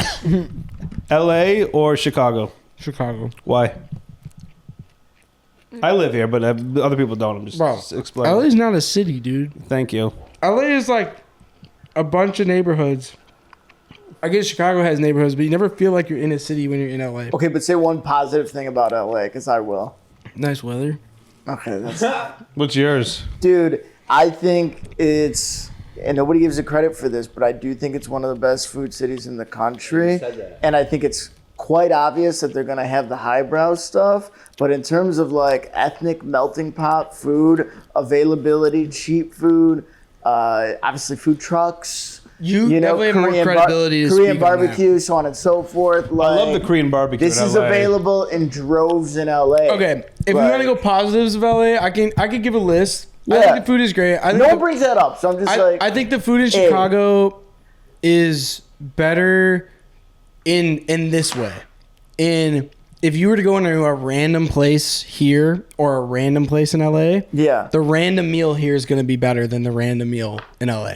I agree. It's kind of like if you know in LA. Yeah, but great point with some of the best, arguably the best Mexican food in the country. Like the Asian food, like Mexican, Asian. Can't compare to here. Like LA is like, yeah, Korean barbecue or sushi or fucking, dude.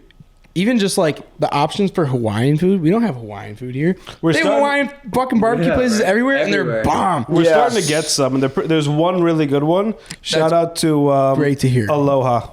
Like any Vietnamese food. Well, they don't just do poke; they do Hawaiian skewers. Oh yeah, nice, poke delicious. Shout out poke, to Aloha, Vietnamese Thai, fucking Howley boys. There's way more of a melting of cultures with food, and you definitely have more credibility to speak on the food scene. Oh, whatever. I mean, it's like I'd agree with you. You spend the time out there. Everybody gets an opinion. You'll get like a bomb ass place and like the shadiest, most off-putting strip mall. Yes, like that they have. You definitely, you have a point there with right next they have to really good food in between a dispensary and a rub and tug. Like it's like, wow, but that's also the downside of LA. Yeah. Is that like too many hand jobs? Who is this old Korean woman? Why does she keep jerking me off? Some of the nicest neighborhoods are like I love rub too much tongue. $40 every time. I don't understand why she keeps taking it from me.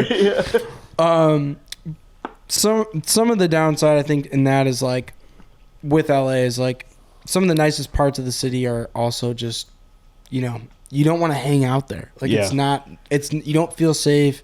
There's a lot of closed down places. You can't even You're not safe. Yeah, I feel much safer. Are you safe though? I feel much safer here than LA. Yeah. Like you feel like you're gonna be the victim of a random crackhead, like Truly. smoking you with a brick in LA versus like it's here. It's not surprising to hear that like that creator house thing happened. Obviously, it's an incredible home and an incredible neighborhood. But like, I mean, I'm lucky at this point. Lucky, I guess. I know some people have influenced, some net worth, whatever, in LA through just pizza, and you go into their neighborhood proper, and it's like, yes, big, beautiful, incredible homes, but so many of these neighborhoods aren't gated, and even they figure out what, especially in the Hollywood Hills ones too. But so many of them like aren't gated, and the moment you get out of that subdivision, it's just like. You would never think there's insane wealth in this area, and there totally is. So and true. not like you have to feel like you're amongst like opulence at all times to feel safe, but it's just so like the haves and have-nots are on top. Do you think that's just because it's so expensive to live in LA? Are like so uncared for. It's wild. Do you think that's because it's just so expensive to live in LA that like there's not that differential? Like you go into a shitty. I think that's part of it. I think you've got a governor of an entire state that's not really like addressing the homeless problem. Yeah. And that's not just LA. That's San Francisco. That's, Stockton. San Diego, probably. Santa Cruz. Yep. Like, part of it is just like, hey, where there is nice weather, you're going to have a concentration of homeless. I'm not anti-homeless, but I am anti not doing anything about it in favor of like helping people get home, get mental health, so on and so forth. And so it's like it's everything working against it all at the same time. Yeah, what a great vibe. Yeah. Well, hang on. Let's finish the rapid fire, and we'll wrap this thing up. Yeah. So rapid fire is you don't have to rapidly answer. Just say what pops into your head the fastest. Okay. Okay. Hidden talents. Fuck, dude. I don't know. What pops in first? I could draw. Fuck yeah, you good sketch artist? Yeah, I could draw. Hell yeah. I could draw like a motherfucker. Actually. What's your favorite food place in Chicago? Ooh. Or favorite food? You can do my favorite food place is La Josie. I love that place on Randolph Street. Next to Au Cheval. I haven't gone I feel like it was maybe a little. Jose Andreas. Yeah, I really love that place. Yeah. It's great vibes. It's always a good meal. Really good service. Great tequila mezcal selection. Good brunch. Probably just overall. Like I've had a lot of family. I do want to be like that's an outsider coming into Chicago, but he is such a good dude and so wildly talented and like. Yeah, I mean it depends. If we're talking about like Chicago. Yeah, born and bred. What's your favorite Chicago food? Like beef, hot dog, Chicago tavern style pizza. Tavern style tacos. Pizza. There was a place called Phillies that was out in Westmont. Okay. That we grew up on, and I think they were like a Vito and Nick's family. Sure. Yes. Something. Vito and Nick's is legit. Now the place Phillies has closed. Isn't Kim's Uncle Pizza? Uncle Kim's. Kim's Uncle Pizza. Or Kim's Uncle. Yeah, that's in Westmont, and they just opened up Pizza Michi off Grand Avenue. Yes. They were the homies behind Pizza Fried Chicken Ice Cream back in the day. Yeah. Oh yeah. In Bridgeport. Yes. But yeah. They've got it. Shout out Pizza Fried Chicken Ice Cream. Makes cracker thin pizza. I will say theirs is probably better than mine. Yeah, the Phillies was the OG for us in Westmont, but yes, Kim's Uncle, same family, Sick. I think, and then they're really good people. I think whoever started Vito and Nick's was Phil. I could be wrong, but Vito Nick's is fantastic too. But yeah, that and then family, both sides of my family, South Side, so Palermo's. Yeah. Palermo's. We grew up on Palermo's. What's your what do you do first thing in the morning?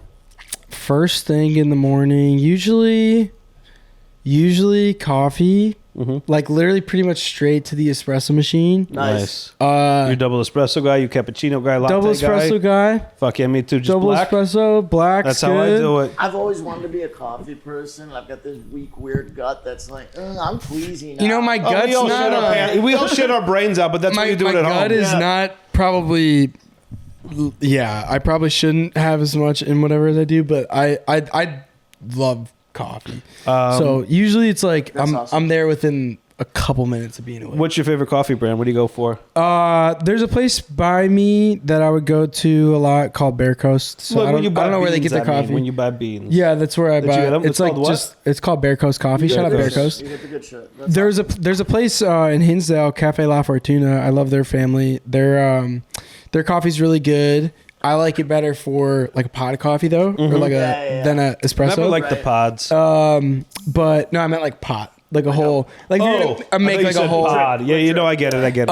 But I like espresso more. But if I had a full pot, I would want theirs. Yeah. Cafe La Fortuna, their family has a farm in Chiapas. What about if you just go to CVS or the grocery store and you're gonna get a bag of coffee? Honestly, look for the one that looks the most fucking like appetizing on the shelf. Yeah, the most like if I'm like, did someone like spend their life like creating this brand, or like did they go on an ayahuasca retreat and they came out diamond of coffee? Yeah, well, it's not so much. Yeah. I just want to find if like I don't like Starbucks coffee. Me either. Much at all. I go for the bright yellow $4.99 Cuban Cafe Bustelo brand.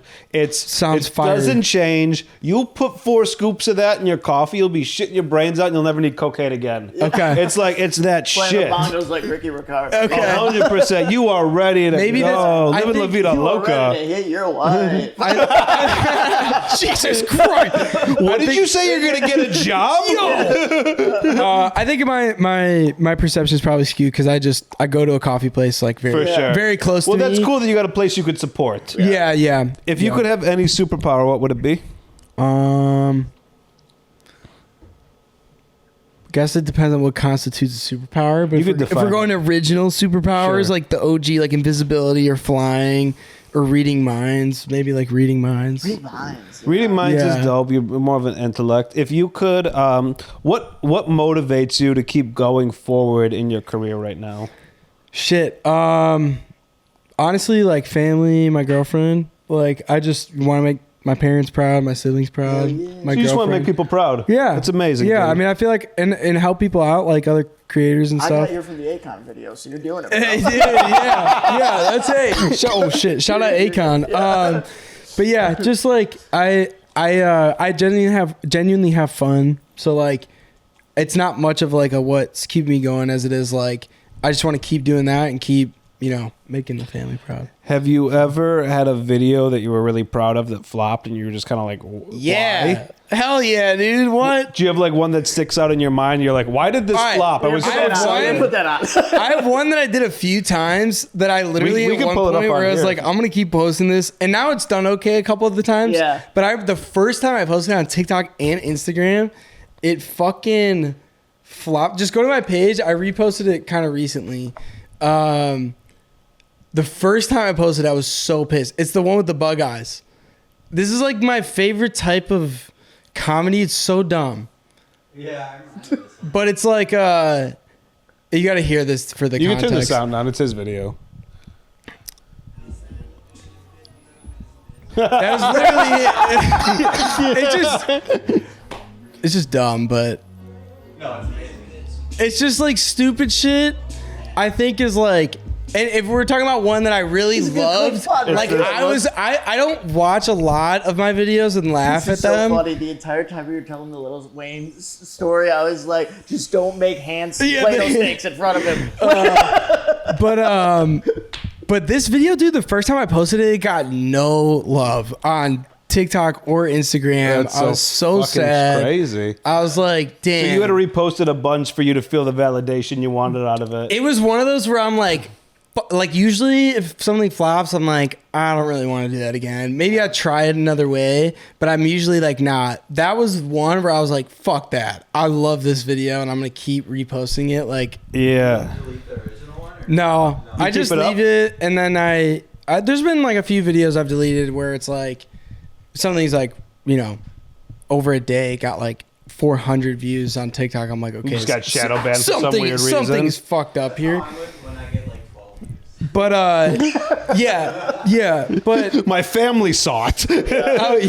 I would say like I usually keep it up and just try. Like I post often. I post almost every day. So and I should post more. I was at a point where I was every day or like twice a day. That's a good question. What is your rule of thumb when it comes to content creation? Do you think post more, post less? Is there a balance? Like how do you approach it? Depends on where you're at for sure. Okay.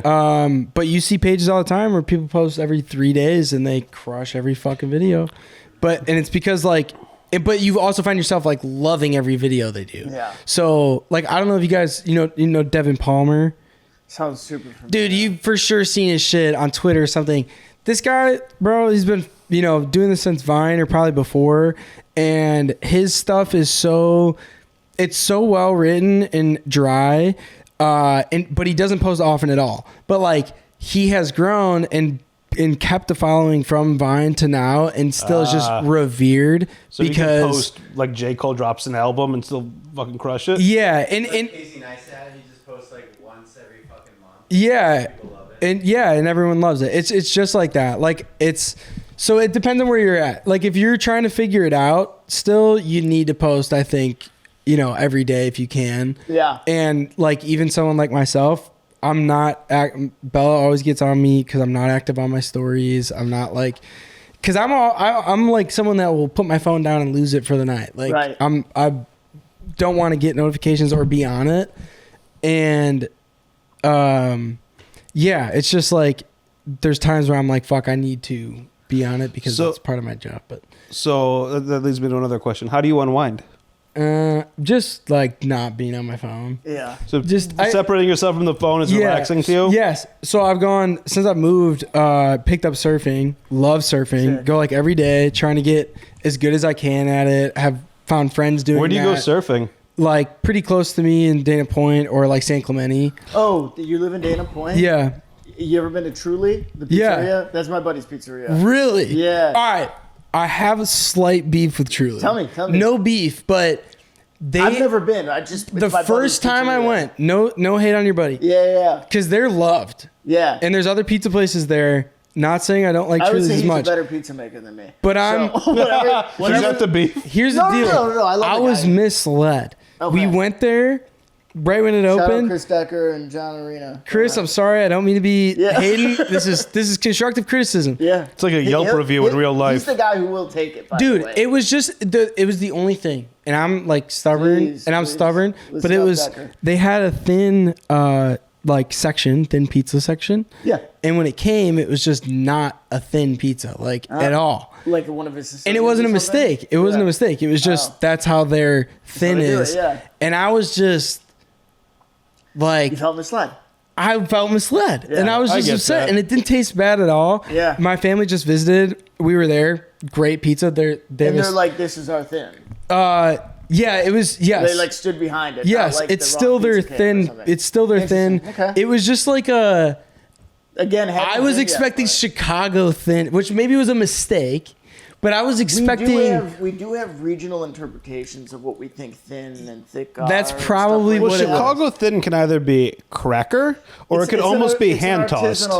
He's got like an artisanal, almost neo-Neapolitan, some at the intersection of like. You don't hear neo before something that's not racist a whole lot.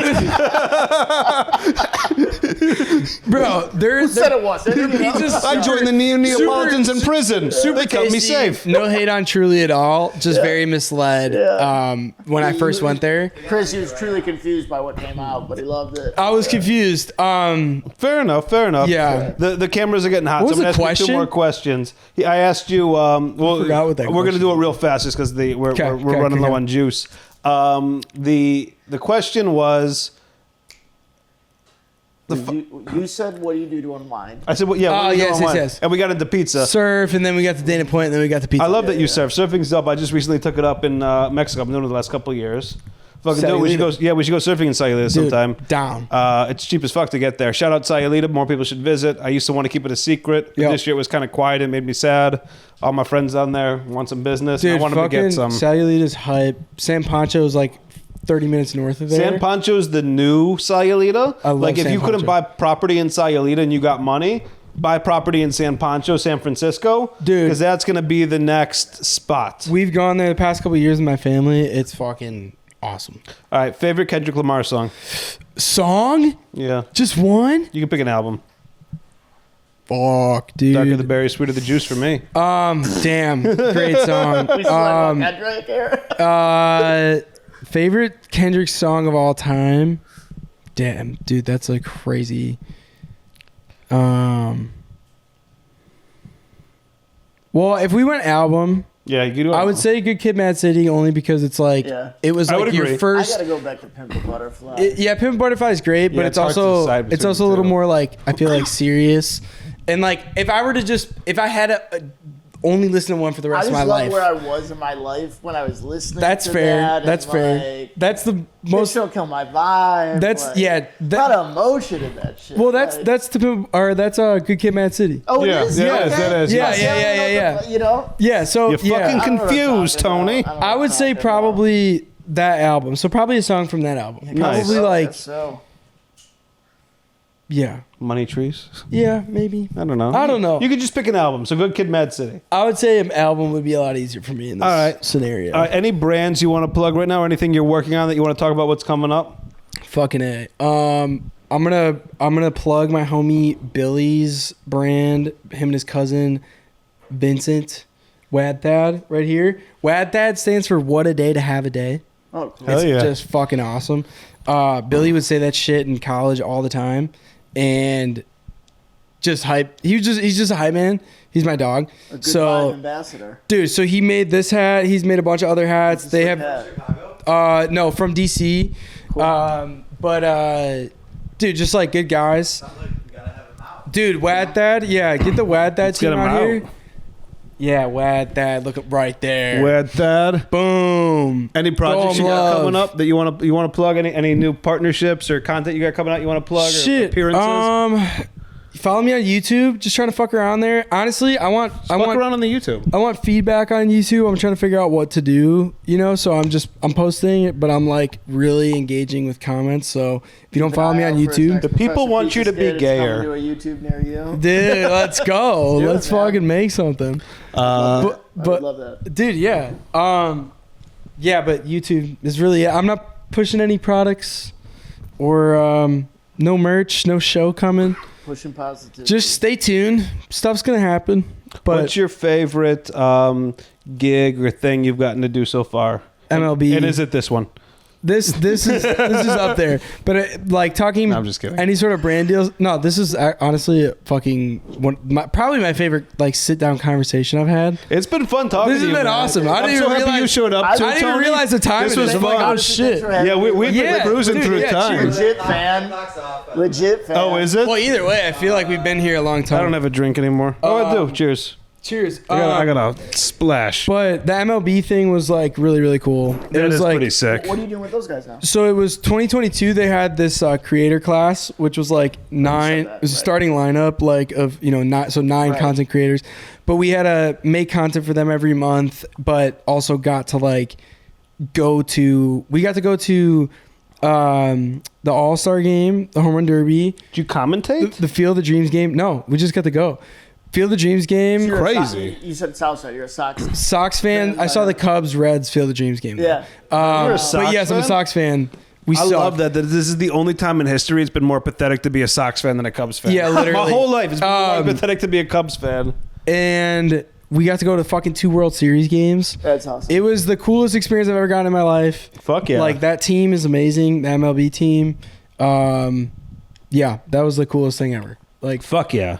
I would have done it for free 100 times over. Yeah, like baseball culture's sick. Yeah, it was. They just killed it. One final question. We'll wrap it up. If you had one piece of advice, what would it be? To anybody? To just anybody, anything, anybody. There's just one piece to whoever.